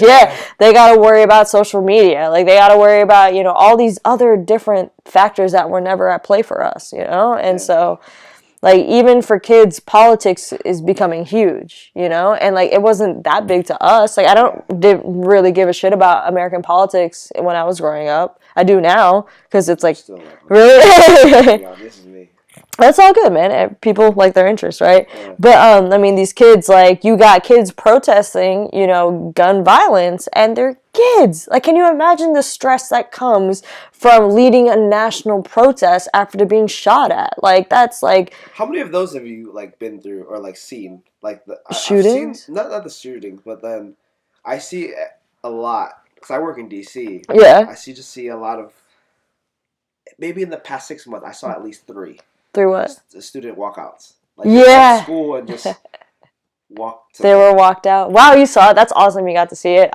So we work in the hood. I'm just, like, shocked. Yeah. No, I think it's awesome. I think, like, they have that's their first fucking amendment. Like, they have the right to free speech. I feel like I would get in trouble back in the day. Oh, we would have. Yeah. Oh, yeah, we would have. But are you going back to school into suspension? No. For sure. But, you know, it's funny because our district superintendent, like, he was like, yeah, we're going to have this day. Like, we couldn't test that day. Our state test, we couldn't test the day of the walkout because that would be considered as a disruption, and we wanted the kids to have, you know, their right, exercise their right. But we teach in the hood, right? Yeah. We ain't gonna let these little babies out into the fucking hood. Right. So we just had like a moment of silence. So we kind of talked about what has been happening, you know, with that kind of stuff. Yeah. Well, in my class anyway. I know like civics and stuff, they learn about it too. But we talked about it. But we kept them. We kept our kids in class. But there were other schools in Richmond that just straight up walked out. Yeah. You know, and I don't blame them, man. I really don't. I don't know. There's still a part of me on that I kind of disagree with that superintendent. Was that like, if you guys were already planning a test, you guys should have just ran that test. Well, and know that even although you have that First Amendment, you still have to have the repercussions of whatever was going on in your direct vicinity. I feel you. But how about this? Like, we have a window in which we want to take it, right? Okay. It's not like it's a set schedule. It's like, all right, well, the window to take this test opens on March 1st. It's there to March through till March 23rd. Okay. So that's like 3-4 weeks, right? In any of that time, we could test our kids. And it's only 8th grade. They're only being tested on one subject. So we had a lot of flexibility in it. So it's not like we had this super strict schedule. We were given, as like the department, the autonomy to create our own schedule around it. Yeah. So when he was like, well, this is happening, we're like, all right, well, like, we ain't stressing about it. Like, you know, but I get where you're coming from. If it was mandated that we had to take this test on April 13th or March whatever, we should have done it, but it wasn't like that at all. It was very flexible, flexible. Yeah, but I see where you're coming from, and I totally respect you for like disagreeing. Yeah, because I think the thing with me was more like, I think nowadays some people are getting more entitled for certain things. Okay. I think that I remember there was something we want to talk about when we were talking upstairs, but I completely forgot it. What was it? But I think it was a part of the subject. Huh. And it was about the equality thing, or I think equity and equality. Is that what it was? That was something else. All right. You said something earlier that I wanted to talk about in terms of school, I believe. I don't remember what it was like about, like the students, how they learn, or like how they're being like tested, or. I think it was people. Oh yeah, here we go. So we can't separate our opinions with our identity, or our ideas with our identity. Yes, I'm so glad you brought that up. So glad you brought that up. Yeah. That's what it is. Because I want to harp with this for you because you have so much power over the kids. Yeah, I do. Education. Right. You have a high influence. Yeah. I manage like almost 100 kids, you know? Exactly. you shape their thinking, really. Right. So I don't know what you have to say about that then. In terms of like this that idea that did you believe that initially or right now that are the younger generations than us are more entitled in the way that they don't really accept repercussions of their actions. Right. I do, and then I don't, because I feel like, and feel free to like pick my brain at this, like play devil's advocate, but like, what is the difference between like one little kid showing an example of entitled behavior, like I need this, it belongs to me, or whatever, what have you, right? Or like I deserve this. What's the difference between that and then like a grown ass white male CEO of a Fortune 500 company like doing the same thing? Like aren't we all, or wasn't there always entitlement? It's just like appeared at different parts of society. Like kids, they're only now being entitled because we were taught to obey, right? We were taught to just kind of like zip it and conform, like growing up. And like now that they're coming out and they got their ideas because there's social media, which is a platform for creativity, right? So is Snapchat, so is Instagram, like YouTube. All that. Yeah, that's what I'm saying. All of these like mediums for expression, communication, articulation, getting your words out, but then. And you encourage those things, not you, but what I'm saying, people encourage those things. Society encourages people to get their voices out, but when they do, it's like, oh, well, now you entitled, you feel like you need it. And like, I was like, I encourage that. Yeah, but like, it's like a little bit of both. Like, I think like there's always been entitlement, but we haven't really been shutting them up about it, like nobody tells that white male CEO or like the stockbrokers on Wall Street to stop being so fucking entitled, like, but again, that they're also grown men. Like, these are little kids that need to be shaped, but like, I think where I'm getting at is more of when it comes to violence. Okay. I think that's my big thing. Yeah. So saying like, if a grown man, CEO, whatever, who's very rich and wealthy, if he does money laundering and he does like business from outside the country and brings money in, yeah. I feel like if he gets caught, he should go to jail. Yeah. But because he has lawyers, he finds loopholes. Right. That's not the case. Right. My story is morals right here. Or my argument is morals. Okay. He did what's wrong, but then it's because I guess the system is corrupt that people get off on good situations.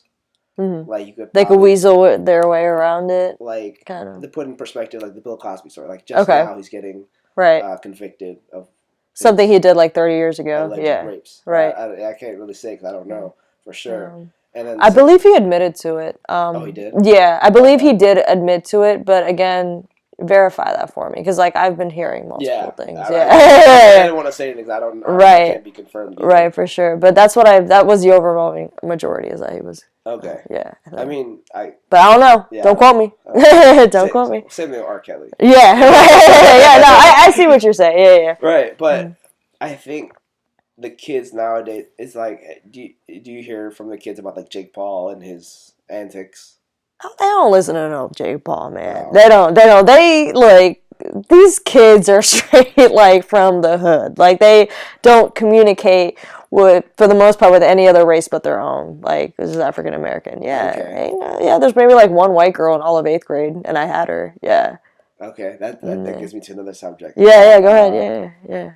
What is that? That gets me into? That gets me into tribalism. But let me dive a little bit deeper into this identity issue. Okay. How do you think you define someone's identity? Like what? Ooh. If I were to ask what type of identity? Like there's so many identities. If I were to ask you, what do you do? How would you respond? Okay, so there's like so many answers to that. Yeah. But I would instinctively, I would instinctively respond with what I do for a living, what my job is, right? Yeah. But in terms of what I do, like, I do so many things. Like, I cook, I create art, I mentor kids, like, I have a dog. Like, I have so many activity or hobbies, and, like, you know. You're a person. You're very multifaceted. Yeah, exactly. Like, I don't, like, that's crazy. And, like, in terms of gender and sexuality, like, that's a whole other level of identity. And so when somebody says, what do you do? Like, it's like, part of me does it.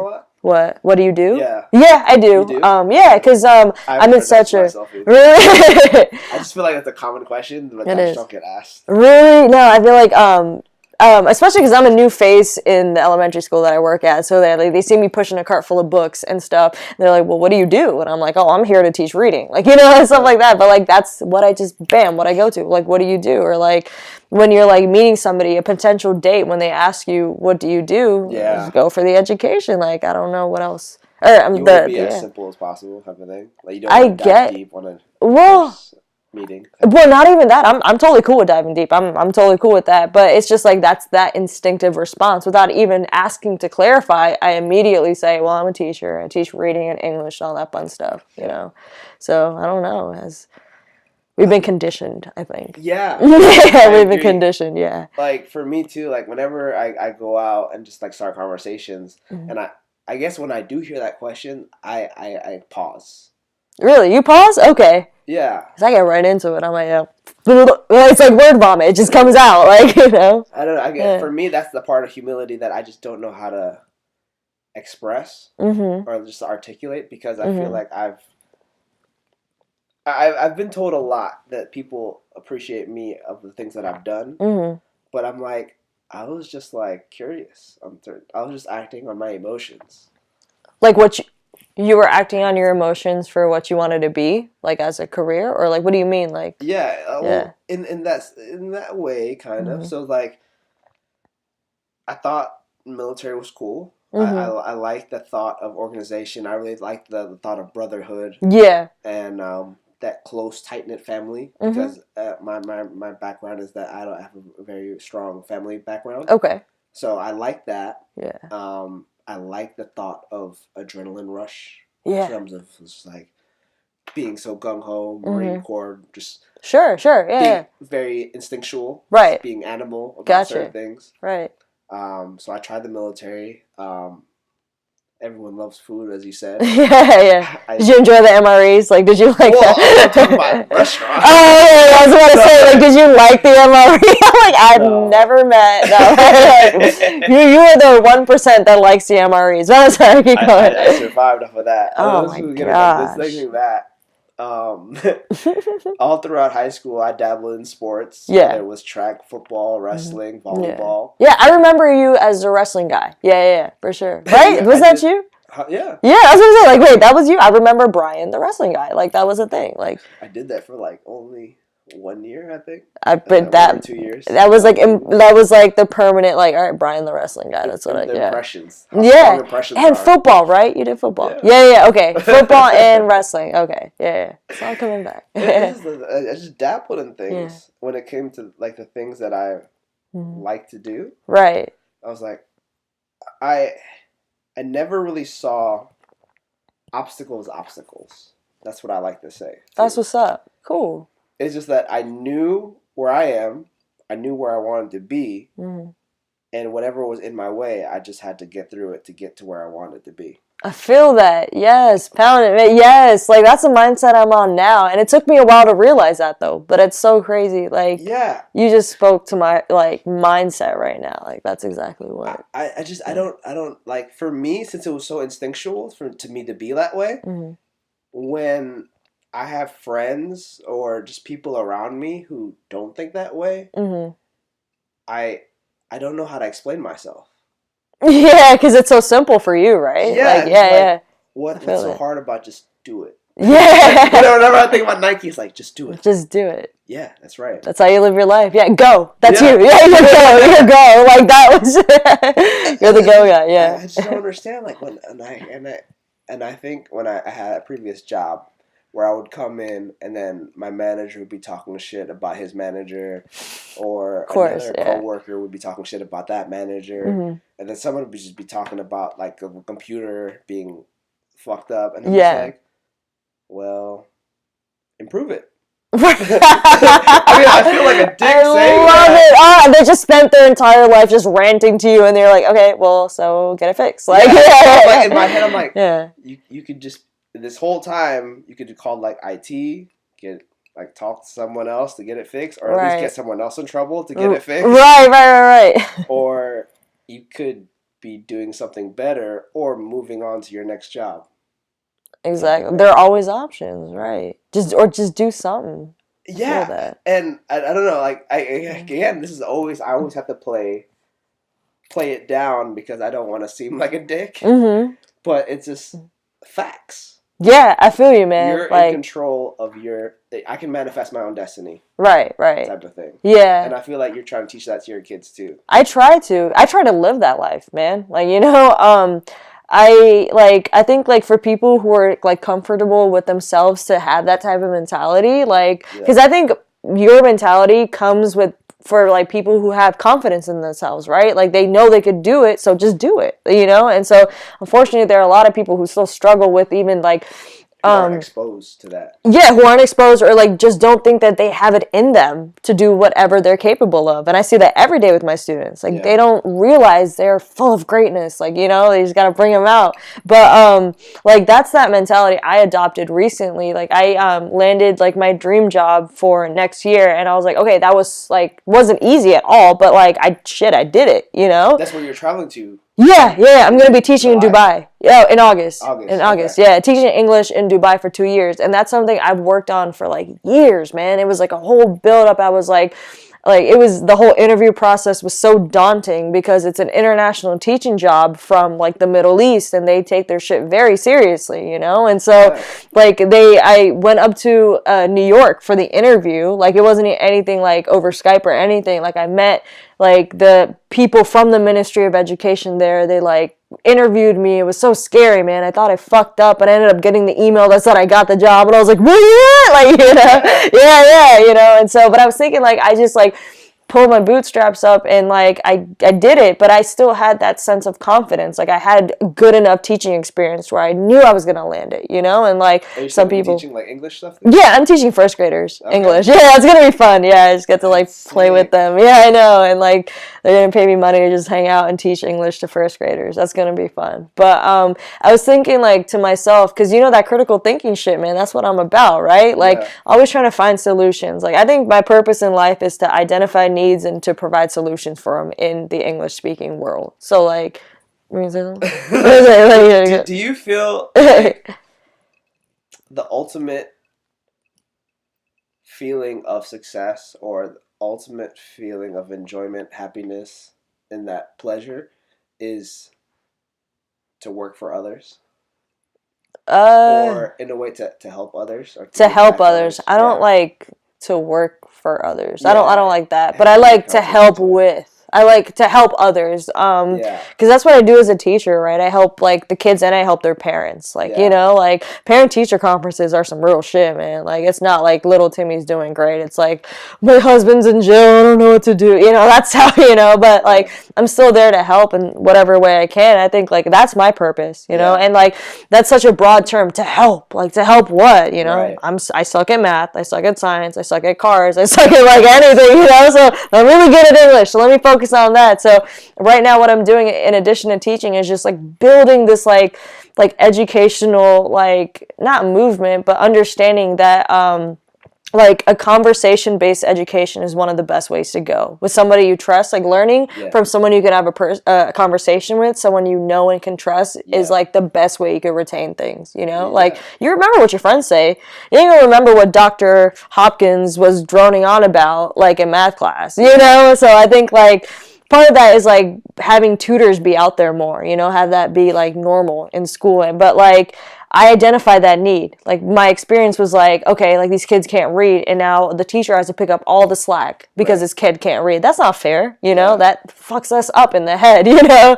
And so I'm like, all right, well, let me create something. So I'm actually working on this app, like developing an app for tutoring. It's going to be a tutoring and mentorship app. And so people will be able to connect with each other. And like, the whole mindset behind that, in addition to, you know, I want to reach people, I was thinking, like, all right, so my kids got Snapchat, Instagram, Facebook, and they're on that. Why can't they be on my tutoring app for like an hour a day? Yeah. An hour a week. I don't care as long as you're on it, you know? And so that's where that came from. And I'm like, okay, like I could reach these kids because my thing is like, how am I going to reach them and then keep them, you know? And because like they're not going to flip through an ebook on my app, you know? So I'm like, they like conversation. They like talking and sharing their stories and learning more. You make like videos? No. About subjects or? No. Well, I don't know. That's the only thing. But what I want to do is like link a mentor or a tutor with a student and like have them build a bond and like have my app as a platform where they communicate, where they write, where they build their literacy skills. Yeah, kind of like networking, but they're only going to have like one mentor. You know, that's going to be their person. And like it's going to start off with just English, but hopefully branch to other subjects because I want it to be for everyone, you know? Like I wish I had a trusted confidant to help me in math instead of my teacher screaming at me, asking me why I don't get it. Like, you know, like I believe that the same way. Yeah, that was cool, but it's still in the works, but wait on it. Okay. Yeah. Think about like, well, no, for me personally, I wouldn't be able to have one mentor, or I still don't feel like I have. I couldn't say I have one singular mentor. I definitely want to say I have a big influence on people like Tim Ferriss, Larry King, and Jocko Willink. Okay. Because they all have a very good. Tim Ferriss and Jocko Willink established themselves very well in the podcast world. That kind of gave me my background. But Jocko Willink was a former Navy SEAL. Okay, so cool. Military-wise, respect. Yeah, it really clicked with me in my head. Sure. Tim Ferriss was just like very interesting to me. Okay, cool. Because he tried a lot of things. Yeah. I really like that. Yeah. And then Larry King has just been a G. Yeah, he's legacy right there, right? Yeah, that's wow. He's a legend right there. Out there. For sure. And I put my respect to them because it's I couldn't get all the things that I've learned from the three of them through one of them. I feel you. Yeah. So I think that would be my only critique on that. Like if they only had one mentor, that wouldn't be most efficient. Have you heard of Khan Academy? Yeah, I have. Yeah, it's like a virtual learning like platform. I've never dabbled in myself, but I've heard good things about them. Yeah, and that sounds like what you're doing. Kind of. I like it though. But I do want to point out and just have a distinction is that it's I understand that you have those three individuals as your mentors, but at what point did they come and speak to you, right? Like, at what point did they, like, genuinely build a connection with you? And the whole idea is, like, mentor, I don't know if you mean to say role models. Well, I guess they do mentor you, but they're also, like, people that you idolize to some degree, right? And you learn so much about them. Yeah. The role that this will have, it's different because it's more of like you have kind of like that stable, consistent adult that you could like be confident when asking them questions about. So it'd be like a Skype conversation as well. Or like the chat bubble within the app or something like that, right? You know, or like if they want, they can meet face to face, but the whole thing is like they could do it remotely. You know, I want technology to connect. And like what it is like you just have basically what I've been doing to some of my honors kids, I've taken them on as like mentees, is like you kind of like show them the guiding light, you know, in addition to teaching them their homework, you tutor them to what they need to, but you kind of just show them what it means to be a good person, and that's keeping it real. Show them your bad side and your good side, you know? Like, I'm not immortal in their eyes, but like I do the best I can. You know, I think I am immortal in their eyes because I keep it real. You know what I'm saying? Like, it's like they respect me way more for keeping it real. Like, you're not playing the historical game of playing a face or putting on a mask.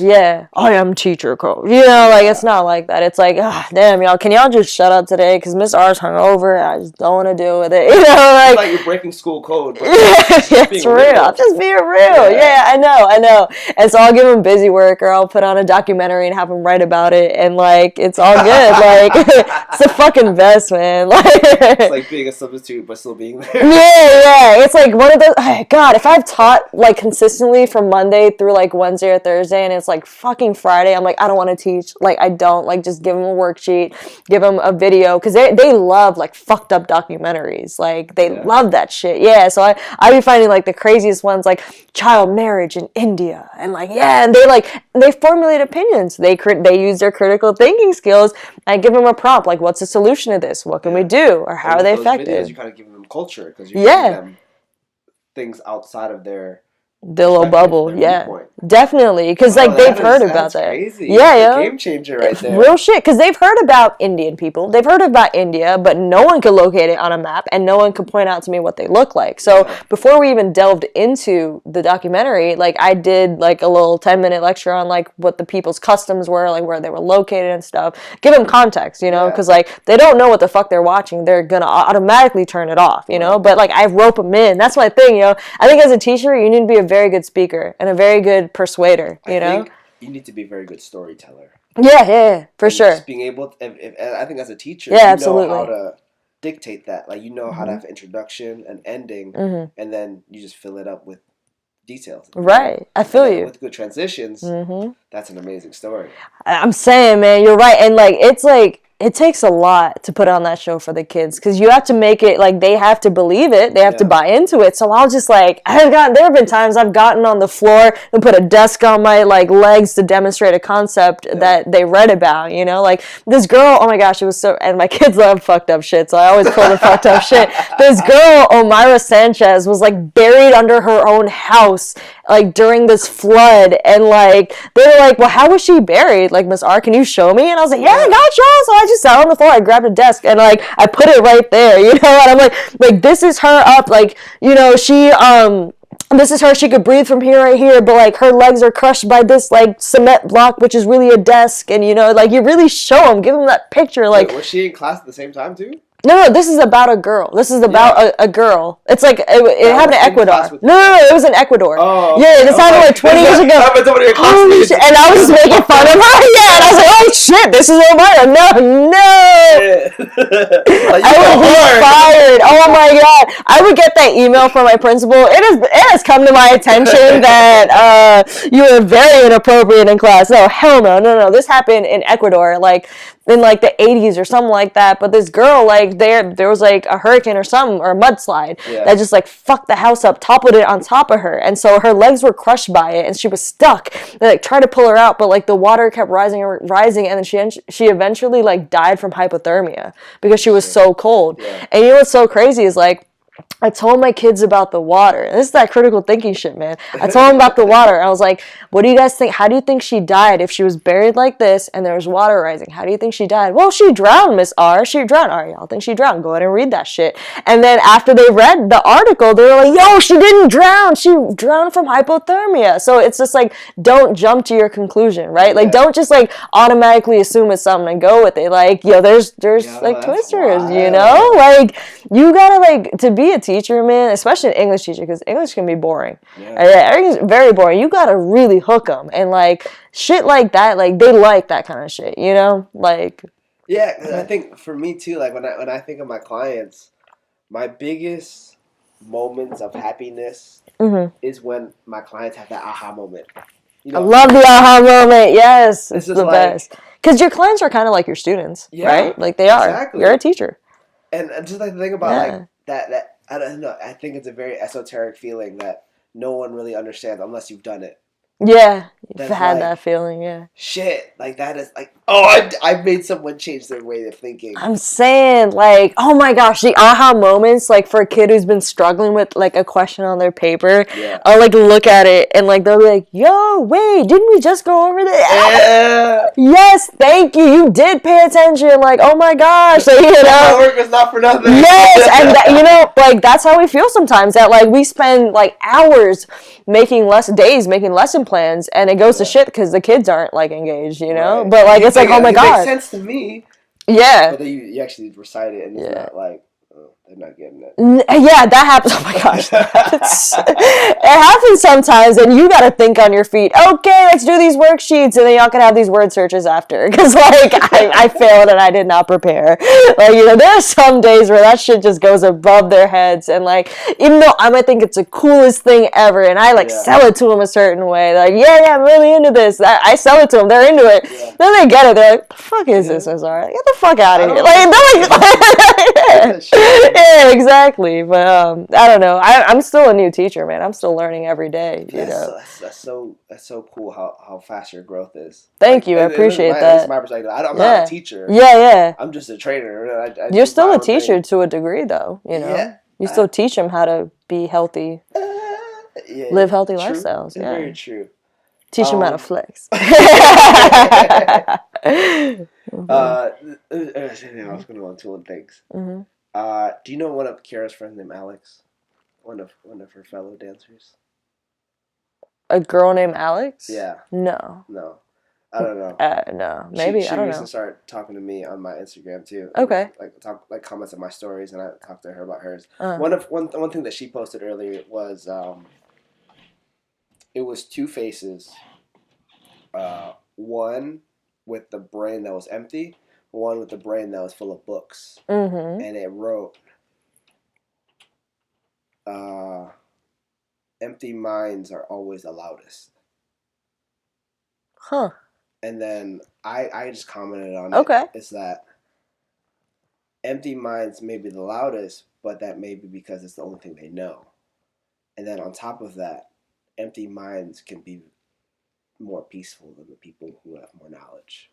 Yeah, because ignorance can be bliss. Yeah. Yeah, I feel you. Because I think too, where I really want to get very big on mental health and like stress management is that it's like what Diddy said, more money, or Biggie. Biggie said, "More money, more problems." Yeah, that type of shit. That's real, man. Yeah. And like when you like, the more I dabble in business, the more it's a people's game. Like, you can't do business unless you understand people. Yeah, how to communicate with them. Right. I feel that. And then the more you understand people, the more you understand the world, which you figure out has a lot of problems. Yeah, for sure. At that point, you're kind of like stuck in a place where it's like the sunken place. That I think about with that movie. Get Out. Get Out, yeah. And it's just like, shit. Then you start thinking about how you want to solve those problems. And I think, at least for me, I think I've gotten to the point where I know I will not solve these problems, but I will die trying. I feel you. Yeah. Try to whatever you can. And like, I feel like I agree with that mindset. Like, oh, all these fucking problems. Like, how do I fix them? And like, you know, I felt the same way. Well, I can't solve all of them, but how about what if I reach out to like 100 kids every year? And I teach them how to become better people, how to think for themselves so they can. Maybe if I can't solve these problems, well, 1 in 100 might, you know? So if I do 1 in 100, multiply that by every year, like, you know, 2 years I'll be teaching 200 kids. So 200 individuals, hopefully like 1 or 2 of them. I just need 1 or 2 of them to like get that seed planted in them to change the world. And that's funny. I relate that what Kira told me the other day when I had her interview. It was that she had her epiphany during her first 10 phone calls, I believe, that she said when she was doing Cutco. Yeah. Like, she was telling me that if you can get 10%, or if she's to get 1% out of the 10 people you call, which is 10%, you're going to be okay. Yeah, you're successful. And no one ever thinks that way. Because, like, in thinking about school, anything 60% or below 60%, that's a failing grade. Right. But in reality, if you can get 10, 20%, you're all right. Of marketing, yeah, absolutely. I feel you. It's different perspectives. Yeah. I guess it's all skewed in the way of school education grading system. Yeah, well, for that, it's like you have to get everything right. Like, we don't, at any point in education, we do not have the mentality, oh, well, I got to run right, I'm good, you know? Because that's like, I feel like that works so well in the world of business, right? Like, all you need is that one and you're good, you know? And like, and then that gives you the motivation to keep going. And I'm totally with you. Like, the business marketing side of me completely agrees with that, you know? I just feel like that's how a lot of my opportunities came, is like that one opportunity, that one person I was able to reach out to and get a job or like get a recommendation or whatever. Like, that shit works, man. Like, I totally agree with it. But yeah, education, it's like the opposite, right? It's like we are expected to tell our kids to perform more, push themselves academically, you know? Because like, for the goal of education, should be anyway, to never settle, right? To always want to keep like doing yourself. Like for me, a C is the bare minimum, not like a D. Like if you just like wrote your name on a paper and like attempted like and managed to get some right, you got a C. Well, that's the bare minimum, man. Do better. Like, you know, but it's like a do better kind of thing. But in marketing, the numbers are such that like it's a greater statistic, right? Like it's easier to score a higher percentage in education if you study and stuff like that.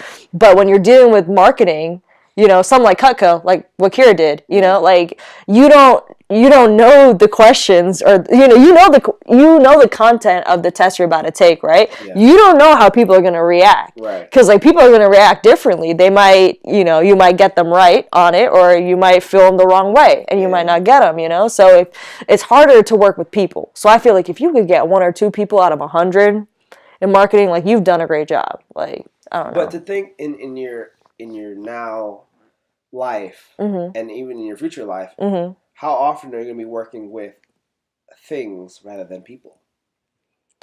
Or paper or tests in a way. Like, can you specify what things are? Like, what kind of things? Like, so like you were talking about like tests and the education system, like you take tests. Right? Yeah. So how applicable is tests in the real world to you? That's a really good question. I battle with this all the time. Yeah. I think it's the skills we learn from testing, not the testing itself. Right? Yeah, the ability to sit and concentrate, that's one. Focus is another, right? Building endurance to answer questions and to read shit. Like, yeah, exactly. Like, honestly, like, anyone could pass a test if they know the right test taking strategies. That's really what it is. Like, you know, like slashing what's irrelevant, focusing on like the words and what the differences are and seeing what fits best, you know? And like, that's what I teach my kids to do. You know, I don't teach them to memorize shit. Like that's like, what are you going to do with these 5 facts I made you memorize about this article? Not a damn thing, man. Like maybe some will stick, but if I teach you how to read each sentence or answer option, cross out 2 that are irrelevant, and then focus on those 2, and then like from there get hopefully the right answer. I've taught you how to analyze, right? I've taught you how to analyze, and that's really good for the real world, how to analyze situations, people, how to read people, and like just to like strengthen your level of thinking and questioning. Like that for me is what assessment should do, instead of just gauge how much you know a certain thing. Like, you know what I'm saying? I don't agree with it. I hate testing. I hate standardized testing. I hate all that it encompasses. Yeah. Anything multiple choice to me is just a waste at my point of view. Really? That anything that isn't or is, what you say? That is. Anything that is multiple choice. Like, why do you think it's a waste though? Because it's to the point where you only understand you understand things, and you always normally have either a 25%, like 25% or whatever, if it's 5 choices, right? Whatever, 20%, 25% chance of getting it right. Right. So you never know if they actually guessed it right or actually get it right. And then critical thinking, when it comes to multiple choice, there's only one right answer. Yeah. Like I was talking about earlier with math. Yeah. Like that's why I like that. I like that because it's easier to understand and comprehend and break down. Right. But I think now in my life, I really appreciate the short answer questions. Aren't they? I love them. I would prefer short answer to multiple choice any day. Yeah. But it's funny because my kids are the opposite. They hate short answer. When I ask them to write, like it's the worst thing in the world. Because I think it's because they're still like learning how to think for themselves, you know, like they're still learning because they're so behind the curve, you know, when it comes to expressing themselves. Yeah. Like, that's why I think but you knew how to read and write though, man. That's the thing. Like they struggle again with reading and writing. So it's like for short answer, oh my God, you're asking me to express my thoughts and you expect them to be grammatically correct. Like I don't even know where this commas goes, you know, half the time. So if it's like multiple choice for them, like there's a sense of power over that. Like knowing that like, okay, well, out of 4 of these answers, this one don't make no type of sense. I know that much, you know, and then they kind of like go, I don't know. I mean, I feel like to me that goes hand in hand with technology. Like that's why the reason they're so adept with their phones, social media, that stuff. They kind of like, oh shit, if I want to be popular, I need to learn these these Yep. I need to learn what's popular, like, you know, and do it. Yeah. And that's just instinctual from what they see. Right. And I feel that should be the same way with education. Mm-hmm. Like, I hate also, like, to be honest with you, I don't think I knew what, like, a comma was in my younger grade years. Maybe 6th grade I did. And that's not even your fault. That's just, like, the way you were taught didn't stick with you. Like, that's not your fault. I feel that. But at the same time, it's like exactly what you're trying to say. Like, in terms of learning concepts, when you're trying to teach them concepts, you don't have to get into very specifics unless that was your passion. Right, unless that was a whole goal for it, but right, like when you once you got to college, one of your doctor professors, she was like, "This is sloppy." Yeah, that propelled you to be great. Absolutely. Absolutely. But then it's like another thing when it comes to breaking it down. For not everyone is taught the same. Oh yeah, absolutely. I completely agree with that. And with that, I think that it's a mix in that aspect. So it's hard to be. That's why I like doing individualized training too. Mm-hmm. I've been approached doing group training. I like doing it to get like, I'm very pumped up, I'm excited, I'm all hyped up. Right. It's like being a DJ of a crowd. Sure. It's like when you think of it, if you're in the opposite end, like, yo, I'm creating this joy to a bunch of people. Right. But you never know. There's some sense of power over there, good power. Yeah. You know? Yeah. But then I feel more fulfilled when I'm like one-on-one. And I talk to someone like this. And and I see that aha moment in their face. Exactly. I feel that. That's why I'm such an advocate for tutoring groups as opposed to like a whole group instruction with one teacher and 25 kids. I'm an advocate for like co-teaching, you know, having multiple teachers in the room, like 2 teachers. Absolutely. I think that's necessary. I've never even seen that. Really, yeah, because we didn't grow up with it, but the school I used to work at, they had that for one side of the student population who had like learning disabilities and other like special needs. They had special education. They had one teacher who taught general education, gen ed, and one who taught special education, you know, and so they just work hand in hand. And I think that's amazing. I feel like kids need to be taught multiple perspectives on the same course, you know, like my interpretation of 8th grade English is different from Miss Red's, you know, interpretation of 8th grade English, but we bounce off each other though, like we feed each other, and like I think that does wonders for kids in terms of like learning how to collaborate, you know, that kind of stuff. But sorry, I totally like went on this rant. What were we even like talking about? I mean, I roll with it. Cool. I think that's another reason why I have a podcast. Yeah, cool. Because I like have my own perspective on things. Yeah. But we have like our own specifics. For sure. I like to relate it to another friend of mine, John Raimundo. He went to Einstein, right? Yeah. Yeah, I remember him. Yeah. We have the same birthday. That's cool. He just has. That's cool. He's 2 years older than me. That's what's up. Yeah. Whenever we speak to each other, we always come down to the same conclusion. We're talking about the same exact thing in terms of concept or whatever situation we're trying to give each other advice to, but we say it in 2 different ways. Because we were like familiarized to say it one way, right? Like, I feel that. Yeah. And then because we think so similarly, it's like we're saying the same shit, just differently. Yeah, just differently. I like that. And then we're just like, that's that fucking critical thinking, man. I'm telling you, because you think of it in different perspectives every time, and you come to similar conclusions based on completely different paths, and you articulate it differently, right? Or ish, kind of. No, yeah.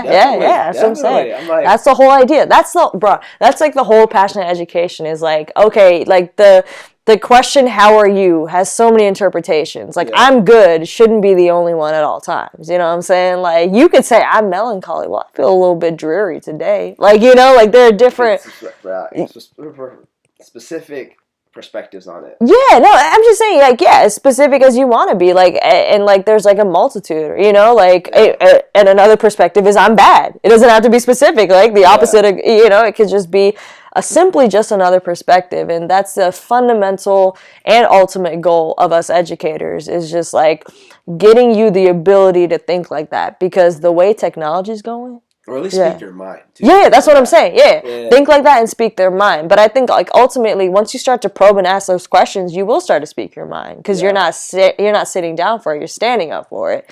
And, like, I think it's very, very necessary, especially with the age of technologies and AI and the current administration and whatever political climate it's going to lead us into, that we must know how to think for ourselves. Right. And younger generations especially must know because they're the ones that are more vulnerable than we are. You know, we're kind of grown-ish, kind of, you know. We still can get taken advantage of by the government, by society, all that, but they're like, to me, they're a lot younger. I mean, my kids, they're like 13. I teach as young as like 6 or 7. So, like, if I could get that ball started now, like, that gives them the more power to do that, you know.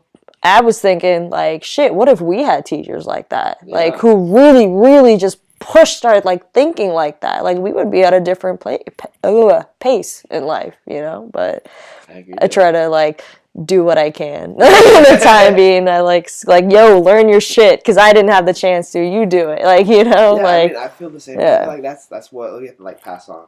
Mm-hmm. I think this would be a good time to wrap up a couple of things. Yeah. That sounds good. Is there anything that you specifically want to say, or like say like advice to your kids? And I want to throw this around. I want to say, if you could say anything to the students that you teach right now in terms of advice, what would you say? And then alternatively, I want you to. Do you have any advice for someone 10 years older than us? 10 years older than us. Or more older than us. I love those. Okay, so for the first ones, hi kids. First of all, I love you, and I always will believe in you, and I always will have you in my corner, and you'll always have me in your corner. But never stop asking those hard questions. Never stop fighting for what you believe in, and pay attention. Always do your homework and give Miss R some candy when you see her on Monday. But no, most importantly is like capture your creativity and put that out in the world, because I guarantee you there are people who are just waiting to see something that you have to give, and like that could change their lives. So don't ever stop doing that. And for someone who's older than me, oh wow, let's see. How about you meet with somebody from either our generation or the generation before and just have a simple conversation with them, you know? Like, it's so interesting that you grew up on a completely different timeline than they did, and, like, there's much to be said about that. And I feel like if we could bridge the gap for that understanding, we won't have to have history repeat itself with all the negative things that are going on. So just like, you know what I'm saying? Just like, hello conversation. Yeah. Talk to us. We're cool. All right. Yeah. I agree to that. Cool. Do you want to leave anything where they can find you? Yeah. At me. IG. King Kosh. Yeah. King_K0SH. Come find me. I'm private, but I'll accept you. Yes, you could keep up to date with me, my blind dog Lulu, and my app, my educational tutoring app that hopefully by the end of summer is when I'm going to be launching it. It just depends on when I'll be able to market it and build the app too. So a lot of good things. I'm open to collaborations. I'm open to advice, anything, insight. Holla at me. Yeah, man, for sure. I feel like I always should do this in the beginning, but I always forget. Yeah. If you want to support the podcast, grab some merch at sumoliftsapparel.com. I'm also on patreon.com/the ketchup. And I am now on IG, Twitter as Bryan Sumardi instead of Sumo Lifts. So, yeah. Solid. Until next time. What's up?